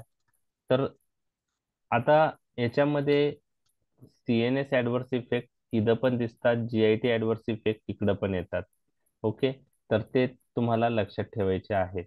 ओके. तर याच्यामध्ये CNS GIT anorexia, vomiting, loose motion, heartburn are common but mild. त्यानंतर CNS ॲटेक्झिया, ट्रिमर्स, ड्राउझिनेस. त्या ॲटेक्झिया प्रत्येक अँटीइपिलेप्टिक ड्रगचे ऍडव्हर्स इफेक्ट जे पाहिले आपण त्यात मोस्टली दिसून आलेला आहे. ओके. CNS. त्यानंतर hyper sensitivity reaction, rashes, thrombocytopenia. पण फिनिटोइन किंवा जे आपण पाहिलेलं आहे कार्बामॅझेपिन त्याच्यामध्ये हायपर सेन्सिटिव्हिटी रिॲक्शन मध्ये अजून काही मॅनिफेस्टेशन आपण पाहिले होते, तेवढे इकडं नाही. इकडं रॅशेस आणि थ्रोम्बोसाइटोपेनिया दोनच आहे. ओके. त्यानंतर नेक्स्ट हे क्लासिकल ऍडव्हर्स इफेक्ट आहे सोडियम व्हॅल्प्रोएटचा, ॲलोपेशिया. ओके. अजून कोणता ड्रग बघितला होता आपण ब्लड मध्ये? हेपेरिन. हिपॅरिन ॲलोपेशिया करतो. ओके. कर्लिंग ऑफ हेअर पण करतात पहा. हा पण एक वेगळा adverse effect, curling of hair. त्याचप्रमाणे वेट गेन इन्क्रीज होतं आणि ब्लिडिंग टेंडन्सी ही हे ड्रग वाढवतात. फल्मिनंट हिपॅटायटिस ते पण महत्वाचं आहे. तर asymptomatic rise in serum transaminase is often noted and hence monitoring of liver function is very important. आणि चिल्ड्रनमध्ये लेस दॅन 2 इयर्स मध्ये काही पेशंटमध्ये फल्मिनंट हिपॅटायटिसही डेव्हलप होऊ शकतो. हे तुम्हाला लक्षात ठेवायचं आहे. Like phenytoin it is also teratogenic drug. तर फिनिटोइन मध्ये काय होत होतं, फॅलेंजेस अफेक्ट होत होते. ओके. त्यानंतर lip palate, hare lip. Okay. हे मॅनिफेस्टेशन फिंगर्स. होते. फिंगर्स अफेक्ट होत होते. इथं आहे ना सोडियम व्हॅल्प्रोएट बरोबर न्यूरल ट्यूब डिफेक्टचे चान्सेस असतात. हे क्लासिकल इथं तुम्हाला लक्षात ठेवायचे. स्पायना बायफिडा ते दिसतं. त्यानंतर कार्डिओव्हॅस्क्युलर आणि ओरोफेशियल ॲबनॉर्मॅलिटीज त्याच्याबरोबर दिसतात. तर टेरेटोजेनिक इफेक्ट मध्ये ते मेन्शन करा तुम्ही. न्यूरल ट्यूब डिफेक्ट, त्यामध्ये स्पायना, आता मी इथं मेन्शन नाही केलं पण मी जस्ट डिस्कस करतो आहे, ते तुम्हाला लिहायचं आहे. बरोबर आहे.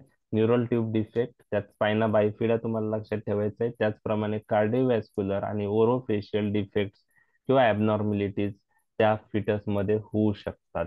म्हणजे sodium valproate is also teratogenic drug. आणि withdrawal should be gradual, otherwise withdrawal seizures may occur. तर अँटीइपिलेप्टिक ड्रग जे आहेत ते विड्रॉ करताना स्लोलीच केले पाहिजे सगळे. आता rare adverse effect, fulminant hepatitis already मी डिस्कस केलेला आहे. बरोबर. त्यानंतर पॅन्क्रियाटायटिस एक लक्षात ठेवायचं आहे तुम्हाला, पॅन्क्रियाटायटिस. आणि यंग गर्ल्स मध्ये PCOD, मेन्स्ट्रुअल ॲबनॉर्मॅलिटी, हे पण ऍडव्हर्स इफेक्ट दिसतात. तर हे झाले सोडियम व्हॅल्प्रोएटचे ऍडव्हर्स इफेक्ट. तर ह्या ऍडव्हर्स इफेक्ट मध्ये बघा GIT, CNS, hyper sensitivity reaction हे प्रत्येक ठिकाणी आहे. हे मी तुमच्याशी डिस्कस केलंय.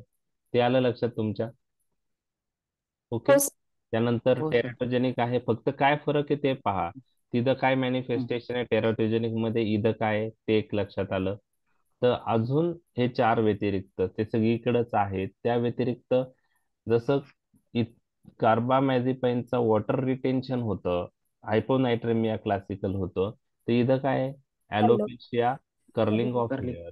वेट गेन त्यानंतर वेट गेन आणि increase bleeding tendency. Increase bleeding tendency phenytoin बरोबर पण आहे. त्यानंतर हिपॅटायटिस, त्यामध्ये खूप सारे पेशंट मध्ये asymptomatic rise in serum transaminase level आहे. लिव्हर मध्ये लिव्हर डिस्फंक्शन दिसून येतं आणि त्यामुळे लिव्हर एन्झाईम माइल्ड इन्क्रीज होतात आणि ते जनरली असिम्टमॅटिक असतात. पण काही पेशंट मध्ये काय होऊ शकतं, पल्मिनंट हिपॅटायटिस. हा एक कन्सर्न आहे सोडियम व्हॅल्प्रोएट बरोबर. ओके. त्यानंतर पॅन्क्रियाटायटिस काही पेशंट मध्ये होऊ शकते आणि यंग गर्ल्स मध्ये हा पण क्लासिकल ऍडव्हर्स इफेक्ट आहे. पीसीओडी कोणत्या ड्रग मुळे होऊ शकतो? मेन्स्ट्रुअल ऍबनॉर्मॅलिटी कोणत्या अँटीइपिलेप्टिक ड्रग बरोबर होऊ शकतात? त्याचा आन्सर काय आहे? सोडियम व्हॅल्प्रोएट. ओके. हे झाले सोडियम व्हॅल्प्रोएटचे ऍडव्हर्स इफेक्ट. आता 200 ते 800 mg TDS डोस आहे ऍडल्ट साठी आणि चिल्ड्रन साठी पर केजी डोस 15 ते 30 mg per KG per day for children आहे. Uses drug of choice for absence seizure, generalized tonic clonic seizure, myoclonic seizure, atonic seizure, tonic seizure, clonic seizure. ह्या सर्वांसाठी ते drug of choice आहे. कोणता आहे ते एकदा परत लक्षात घ्या. Generalise tonic clonic seizure, myoclonic seizure, atonic seizure. Okay. त्यानंतर टोनिक सीझर, क्लोनिक सीझर आणि ऍब्सेंट सीझर. हे सगळे जनरलाइज सीझरचे टाईप आहेत का पार्शियल सीझरचे आहेत? जनरलाइज सीझरचे. जनरलाइज. मग majority of the generalise seizure मध्ये आता आपण कोणता ड्रग यूज करतोय? वाल्प्रोएट. फक्त ऍब्सेंट सीझर मध्ये चिल्ड्रनचं वय किती पाहिजे? किती वर्षापेक्षा जास्त? अबो 3. अबो 3 किंवा अबो 2. काही बुक्स मध्ये अबो 2 लक्षात ठेवलं तरी चालेल. अबो 2. अबो 2 इयर्स पेक्षा जास्त पाहिजे. ओके. ओके. ओके. त्यानंतर we can use in simple partial किंवा complex partial can be use, पण as a drug of choice म्हणून नाही म्हणू शकत आपण. त्यात आपण आता कार्बामॅझेपाईन पण यूज करतो कॉम्प्लेक्स पार्शियल सीझर साठी. ओके. त्यानंतर आता ड्रग ऑफ चॉईस कोणत्या सीझरचं काय आहे ते दरवेळेस काय होतं की अपडेट गाईडलाईन झाले का ते चेंजेस होत राहतात. त्याच्यामुळं ते मी तुम्हाला रिसेंट गाईडलाईन्स काय आहे ते उद्या सांगतो. त्याचप्रमाणे हा पण मॅनिया अँड बायपोलर डिसऑर्डर मध्ये यूज करता. आपण अजून कोणता पाहिला होता? कार्बामॅझेपाईन. ओके. त्यानंतर drug of choice for bipolar disorder in patient having rapid cycle 4 or more cycle per year असेल तर बायपोलर डिसऑर्डर साठी हा ड्रग ऑफ चॉईस म्हणून पण यूज केला जातो. Prophylactic role in migraine, migraine prophylaxis point of view आपण use करतो. काही क्लस्टर हेडेकच्या पेशंटलाही सोडियम व्हॅल्प्रोएट यूज केलं गेलं आहे आणि रिसेंटली टार्डिव्ह डिस्कायनेझासाठी ही सोडियम व्हॅल्प्रोएट यूज केला आहे. ट्रायजेमिनल न्यूरॅल्जियासाठी हा सेकंड लाईन ड्रग आहे. ओके. Alternative to carbamazepine. तर इपिलेप्सी सोडून काय युजेस आहे? सोडियम व्हॅल्प्रोएटचे झाले, कार्बामॅझेपाईनचे झाले आणि फिनिटोइनचे. तर फिनिटोइन बायपोलर डिसऑर्डर मध्ये आहे का? नाहीये. नाही. नाही आहे. त्याचे दोनच आहे, एक तर सीझर इपिलेप्सी किंवा ट्रायजेमिनल न्यूरॉलजिया सेकंड लाईन. आता आपण जर कार्बामॅझेपाईन घेतला तर तो सीझर्स पॉइंट ऑफ व्ह्यू आहे, epilepsy point of view plus bipolar डिसऑर्डरला पण आहे, plus it is a drug of choice for trigeminal neuralgia. Sodium valproate घेतलं तर तो seizures, generalise seizure, majority seizure मध्ये ड्रग ऑफ चॉईस आहे. ऍब्सेंट सीझर मध्ये पण आपण यूज करतोय तो as a drug of choice. Above 2 years, below 2 इयर्सला येतो सक्सीमाइड आहे. त्यानंतर पार्शियल सीझर मध्ये सुद्धा आपण यूज करू शकतो सोडियम व्हॅल्प्रोएट. मॅनिया, बायपोलर डिसऑर्डर, त्यानंतर ट्रायजेमिनल न्यूरॉलजिया, त्याचप्रमाणे मायग्रेन प्रोफेलॅक्सिस आहे आणि टार्डिव्ह डिस्कायनेझिया. म्हणजे सगळ्यात जास्त युजेस कशाचे आहेत? सोडियम वाल्प्रोएटचे. ओके. आणि व्हॅल्प्रोइक ऍसिड हा एन्झाईम इनिबिटर असल्यामुळं तो बाकी ड्रगची टॉक्झिसिटी करू शकतो. समजा व्हॅल्प्रोएट बरोबर जर फिनोबार्बिटॉन किंवा कार्बामॅझेपाईन दिलं तर त्यांचं मेटाबॉलिझम इनहिबिट होऊन त्यांची लेवल वाढू शकते. ओके. तर ते एक पॉईंट तुम्हाला लक्षात ठेवायचा आहे. त्यानंतर आता बाकीचे drug exam point of view महत्वाचे नाही. बेन्झोडायझेपाईन्स कसे ऍक्ट होतात हे तुम्हाला माहित आहे. They increase the frequency of chloride channel opening. GABA facilitatory action आहे, त्यांना गाबा मायमेटिक ऍक्शन नाही. तर बार्बिचरेट आणि बेन्झोडायझेपाइनचे ऍक्शन डिटेलमध्ये मी सिडेटिव्ह हिप्नोटिक्स मध्ये डिस्कस केलेले आहे. तर डायझेपाम, लोराझेपाम, क्लोनाझेपाम, क्लोबाझाम are benzodiazepine that act on GABA. They act by GABA facilitated reaction. They increase frequency of chloride channel opening. Diazepam, lorazepam, clonazepam are effective for management of acute seizure. For status epilepticus, पहिले डायझेपाम use करत होते, पण आता lorazepam is consider as drug of choice. Diazepam per rectally we use as a drug of choice for febrile convulsion, febrile seizure. तर status epilepticus साठी कोणता डायझेपाम तुम्ही use करणार? लोराझेपाम. क्लिनिकल प्रॅक्टिस मध्ये कोणता यूज करतात? Lorazepam. Lorazepam. Okay. Tolerance develops to the anti-epileptic effects, so these are not indicated for long-term use. Short-term use साठीच आपण यूज करतो. त्यामुळे जनरली स्टॅटस इपिलेप्टिकस मध्येच आपण यूज करतो. तर आता बाकीचे anti epileptic drug exam point of view महत्वाचे नाहीत. मग ते फक्त आपल्याला माहित आहे, त्याच्या काही गोष्टी आपण जाणून घेऊया, पण डिटेल मध्ये आपण जाणार नाही. लॅमोट्रायझिन हा पण broad spectrum anti epileptic drug आहे. Have inhibitory action on sodium and calcium channel. Okay, initially found effective as a add-on therapy in refractory cases, recently found effective as monotherapy as well. Gabapentin acts by increasing synthesis and release of GABA. Gabapentin दुपारच्या lecture मध्ये मी discuss केलेला आहे. Okay. Gabapentin कशाची synthesis आणि release वाढवतो? गावाची गाबा. म्हणजे त्याला कोणती ऍक्शन आहे? गाबा फॅसिलिटी. Mimetic. गाबाची, गाबा मायमेटिक नाही म्हणता येणार, गाबाची ऍक्शन वाढवतोय तो. म्हणजे तो स्वतः जाऊन ऍक्ट नाही होते गाबा या रिसेप्टरला. गाबा मायमेटिक नाही, गाबा फॅसिलिटरी मध्येच येईल ते. फक्त मेकॅनिझम काय आहे की गाबाची सिंथेसिस आणि रिलीज वाढवतो. ओके. ओके. आणि गाबापेंटिन आणि त्याचा न्यूअर कंजेनर जो आहे प्रिगॅबिलिन, त्यांचं अजून रोल कुठं आहे? न्यूरोपॅथिक पेन मध्ये. त्यांना एनाल्जेसिक इफेक्ट आहे. मग कधी यूज करतो? इपिलेप्सी मध्ये तर यूज करतोच आपण, पण गाबापेंटिन आणि प्रिगॅबिलिन अजून कुठे यूज करतात? डायबेटिक न्यूरोपॅथी आणि post herpetic neurology. Okay. प्रिगॅबेलिन. Okay. हा पण न्यूरोपॅथिक पेन म्हणजे प्रिगॅबेलिन न्यूरोपॅथिक पेन मध्येच आपण जास्त यूज करतो. Diabetic neuropathy, post therapeutic neuralgia. Okay. त्यानंतर विगा बॅटरीन. आपण बघितलंय विगा बॅटरीनची ऍक्शन काय आहे? पण तीन गाबाचं मेटाबॉलिझम इनहिबिट करतं. 3 ड्रग कोणकोणते पाहिले होते सकाळी आपण डिस्कस केलेले, म्हणजे दुपारी डिस्कस केले होते गाबाशी रिलेटेड? व्हिगाबॅट्रिन, टियागॅबिन. आता हे प्रीसिनॅप्टिक न्यूरॉन मध्ये गाबा न्यूरो ट्रान्समीटर स्टोर आहे, तो रिलीज होतो. पोस्ट सिनॅप्टिक गाबा ए रिसेप्टरवर तो ऍक्ट होतो. ओके. हा गाबा न्यूरो ट्रान्समीटर.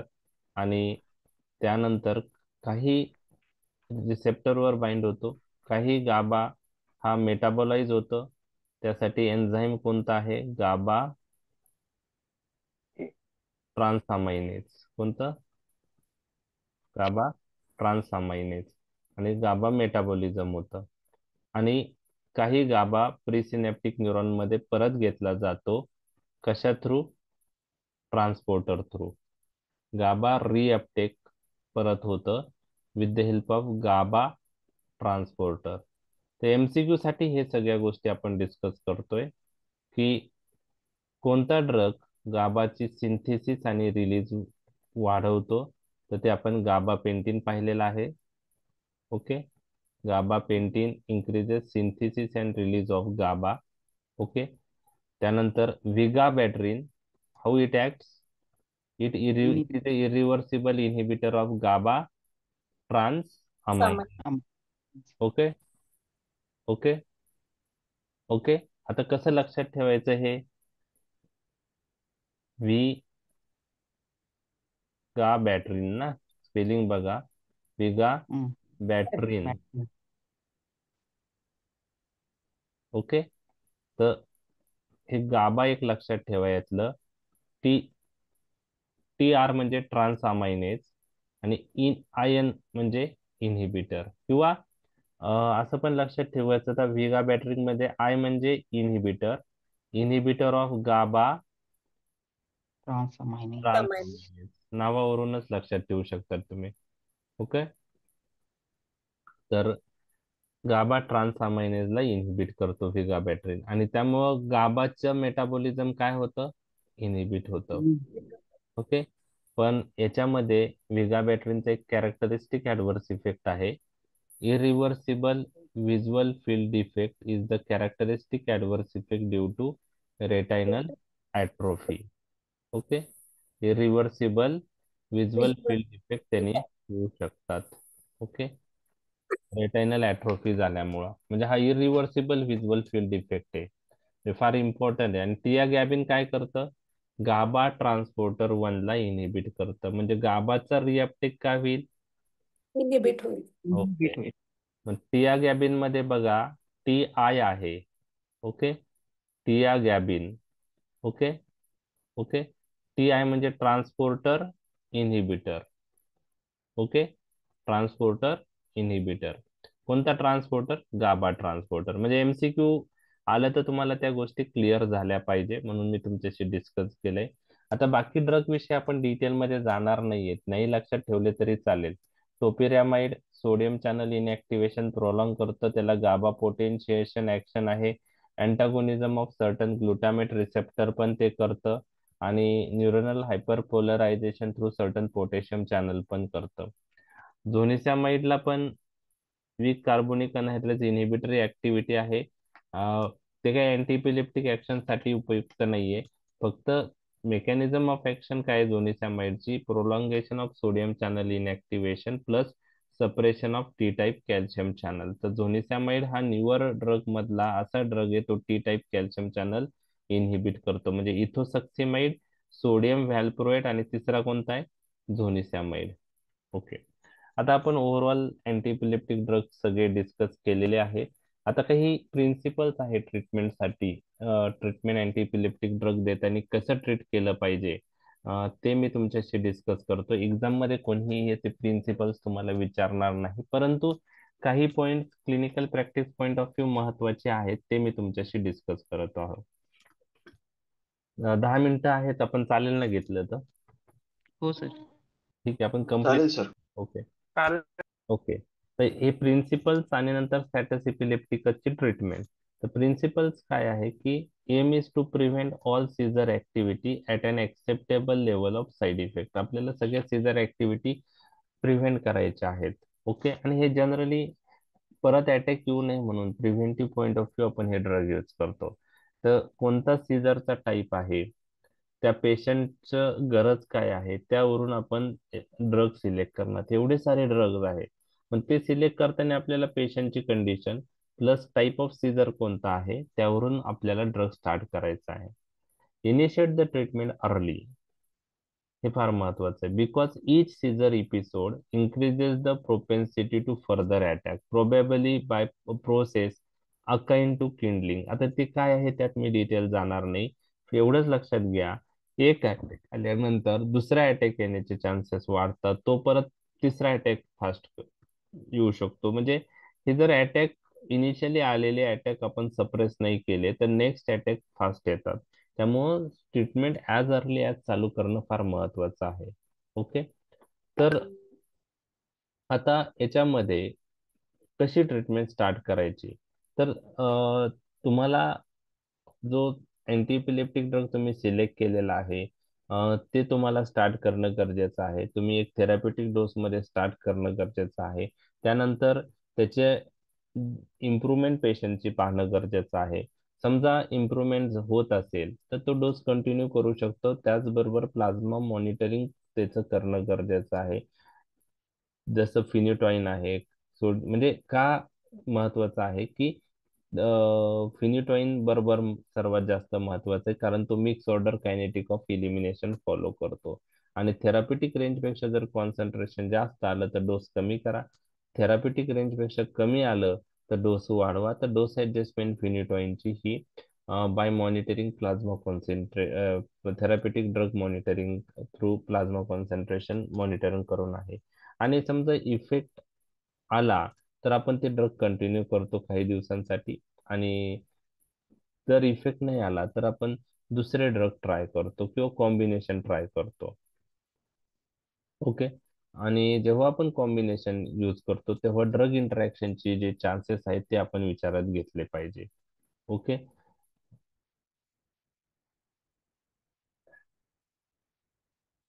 ओके. आता एखाद्याला सिंगल अटॅक आलेला आहे, त्यामध्ये आपण वेट अँड वॉच करू शकतो. Whether to start the treatment in patient having single attack with no predisposing factor. Okay. त्यात काय करायला पाहिजे? तर एक मिनिट मी जस्ट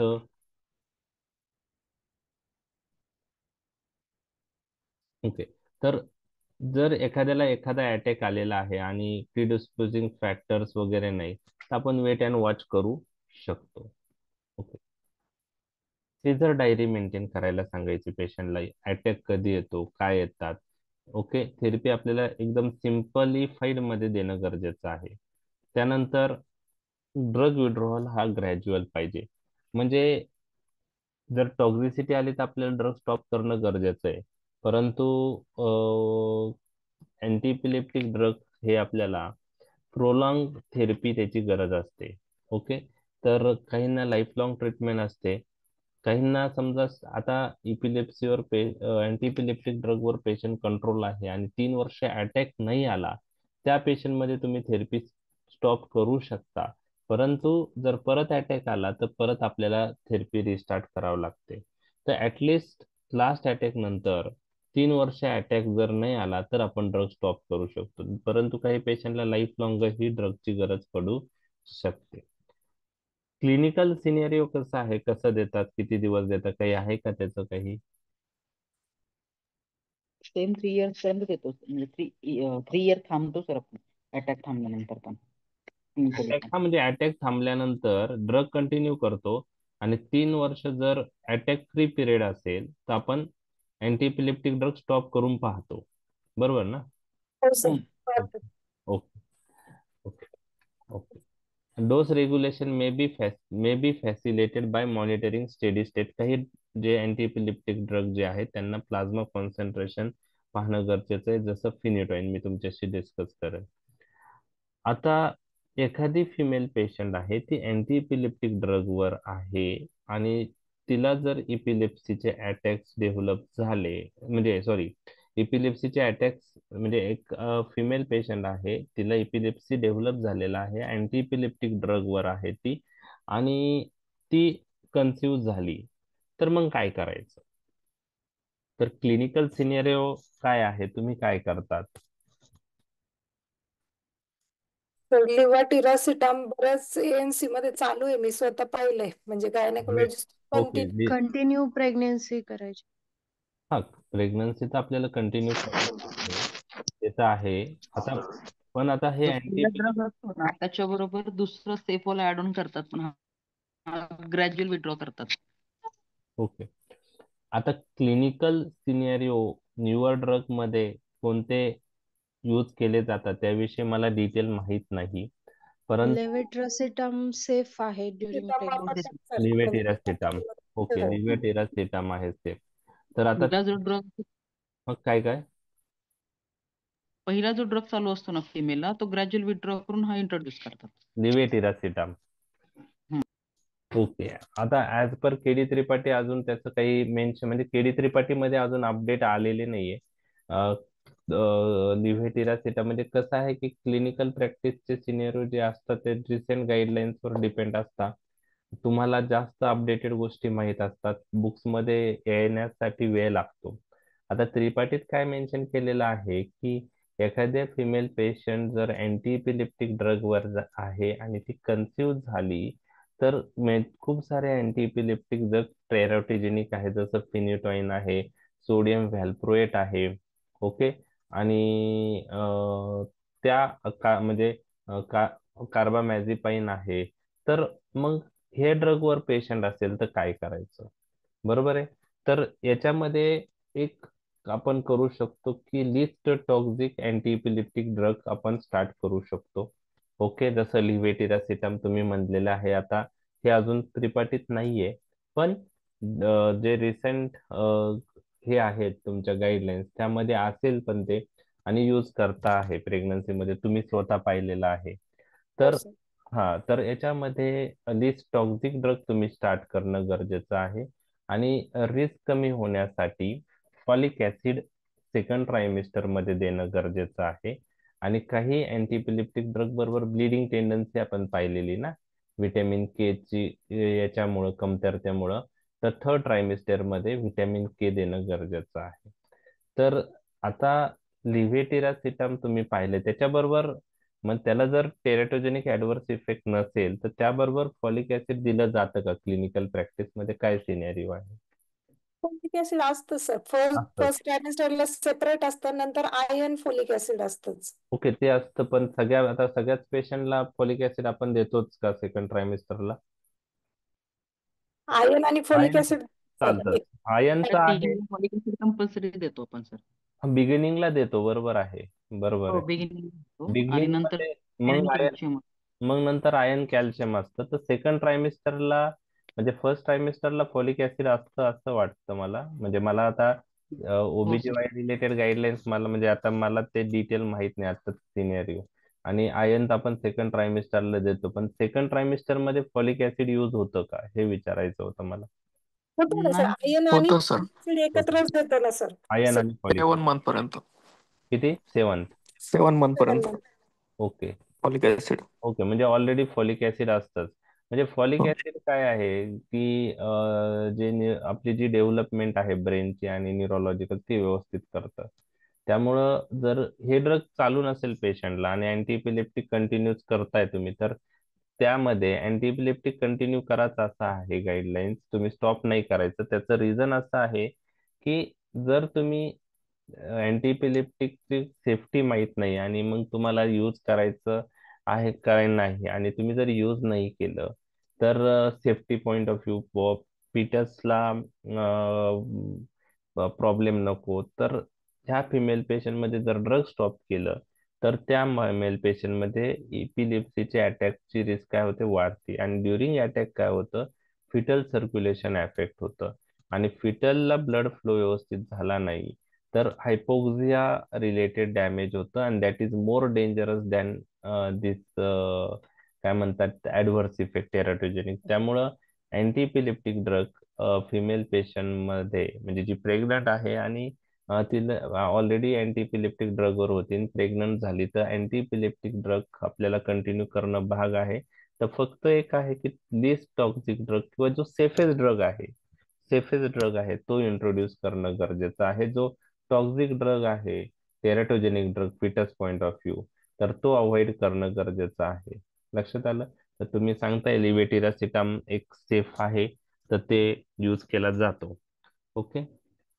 तर त्रिपाठीच्या रिसेंट एडिशन मध्ये काय आहे ते आता मला पाहावं लागेल. रिसेंट एडिशन माझं अजून रिसेंट एडिशन वाचून नाही झालेली, पण त्यात आहे का नाही मेन्शन माहित नाही. ओके, तुम्ही आता 8th एडिशन किंवा कोणता असेल तुमच्याकडे, कोणती आहे? 8th आहे का? 8th आहे. ओके. हो, 8. त्यामध्ये व्हिटॅमिन फॉलिक ऍसिड सेकंड ट्रायमिस्टरला ऍड करा, व्हिटॅमिन के थर्ड ट्रायमिस्टरला ऍड करा, आणि लिस्ट टेरेटोजेनिक ड्रग कंटिन्यू करा असं मेन्शन केलेलं आहे. ओके. तर ठीक आहे, आपण ते अजून त्याच्याविषयी अपडेट्स पाहूया. लिव्हेटिरासिटामचे सेफ्टी पॉइंट ऑफ व्ह्यू तुम्ही जे म्हणताय ते क्लिनिकल प्रॅक्टिस मध्ये ज्या अर्थी यूज करताय त्या अर्थी तो सेफ असेलच. ओके. ओके. तो ओके. त्यानंतर what to do during attack of epilepsy. इपिलिप्सीचा अटॅक आलेल्या पेशंटला काय करायला पाहिजे ते तुम्हाला सर्वांना माहिती आहे. काय करतात, काय ऍडवाइस द्यायला पाहिजे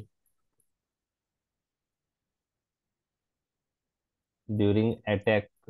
पेशंटला काय करायला पाहिजे? म्हणजे, एकतर लेफ्ट लॅटरल पोझिशन द्यायला पाहिजे, परत एअरवे सिक्युअर करायला पाहिजे.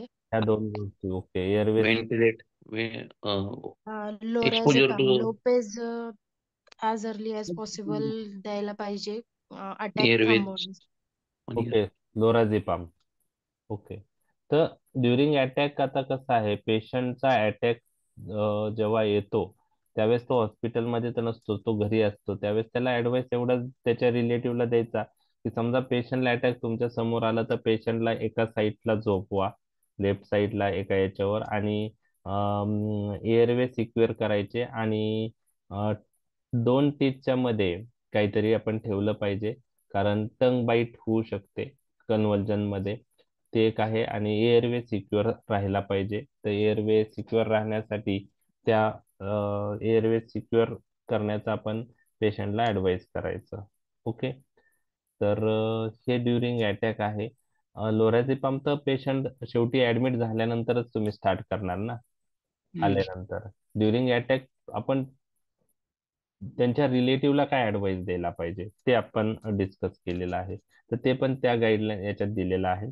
स्टॅटस इपिलेप्टिकस म्हणजे काय, तर repeated attacks of epilepsy without relaxation. मग त्यामध्ये कोणकोणते ड्रग यूज करतात? लोराझेपाम आपण यूज करतो. ओके. त्यानंतर अल्टरनेटिव्ह ड्रग कोणता आहे? डायझेपाम. डायझेपाम आहे. ओके. त्यात आता डिटेलमध्ये मी जात नाही. लोरॅझेपाम, आणि थोडं मी हे पीपीटी मॉडिफाय करून पाठवेल, कारण शॉर्ट नोट तुम्हाला आली तर लिहिता आली पाहिजे, तर ते मी डिटेलमध्ये तुम्हाला पाठवतो. लोरॅझेपाम किंवा डायझेपाम आपण यूज करतो. फॉस्फिनिटॉइन आपण यूज करतो. फिनिटॉइनवर तो काय म्हणता येईल की बेटर आहे फिनिटॉइन पेक्षा, किंवा फिनिटॉइन पण आपण यूज करू शकतो. आणि रिफ्रॅक्टरी केसेससाठी आपल्याला शेवटी मिडाझोलाम, प्रोपोफॉल किंवा thiopentone sodium anaesthesia with or without curarisation and full intensive care देणं गरजेचं आहे. म्हणजे ज्यात कन्व्हर्जन जास्त आहे तर त्या पेशंटमध्ये, रिफ्रॅक्टरी केसेसमध्ये आपल्याला हे ड्रग पण यूज करावे लागतात. तर ही स्टॅटस इपिलेप्टिकसची ट्रीटमेंट आहे. जनरल केअरमध्ये ब्लड प्रेशर, रेस्पिरेशन, म्हणजे एअरवेज, त्या गोष्टी आपल्याला जे एबीसी आपण म्हणतो ते पाहणं गरजेचं आहे. ओके. तर हे झालं स्टॅटस इपिलेप्टिकसची ट्रीटमेंट.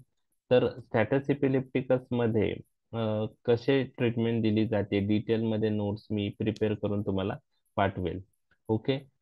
त्यामध्ये त्याचे डोस वगैरे त्या गोष्टी पण मेन्शन करणं गरजेचं आहे. त्यामुळे थोडं डिटेलमध्ये नोट्स तयार करणं गरजेचं आहे. 2 मार्कला किंवा 4 मार्कला स्टॅटस इपिलेप्टिकस आलं तर तुम्हाला ते लिहिता आलं पाहिजे. फक्त आता ड्रग कोणतं स्टार्ट करतात, लोरॅझेपाम हे तुम्हाला माहित झालंय. पहिले डायझेपाम यूज करायचे, पण आता लोरॅझेपाम आहे, फास्ट ऍक्टिंग आहे आणि चांगला आहे डायझेपाम पेक्षा.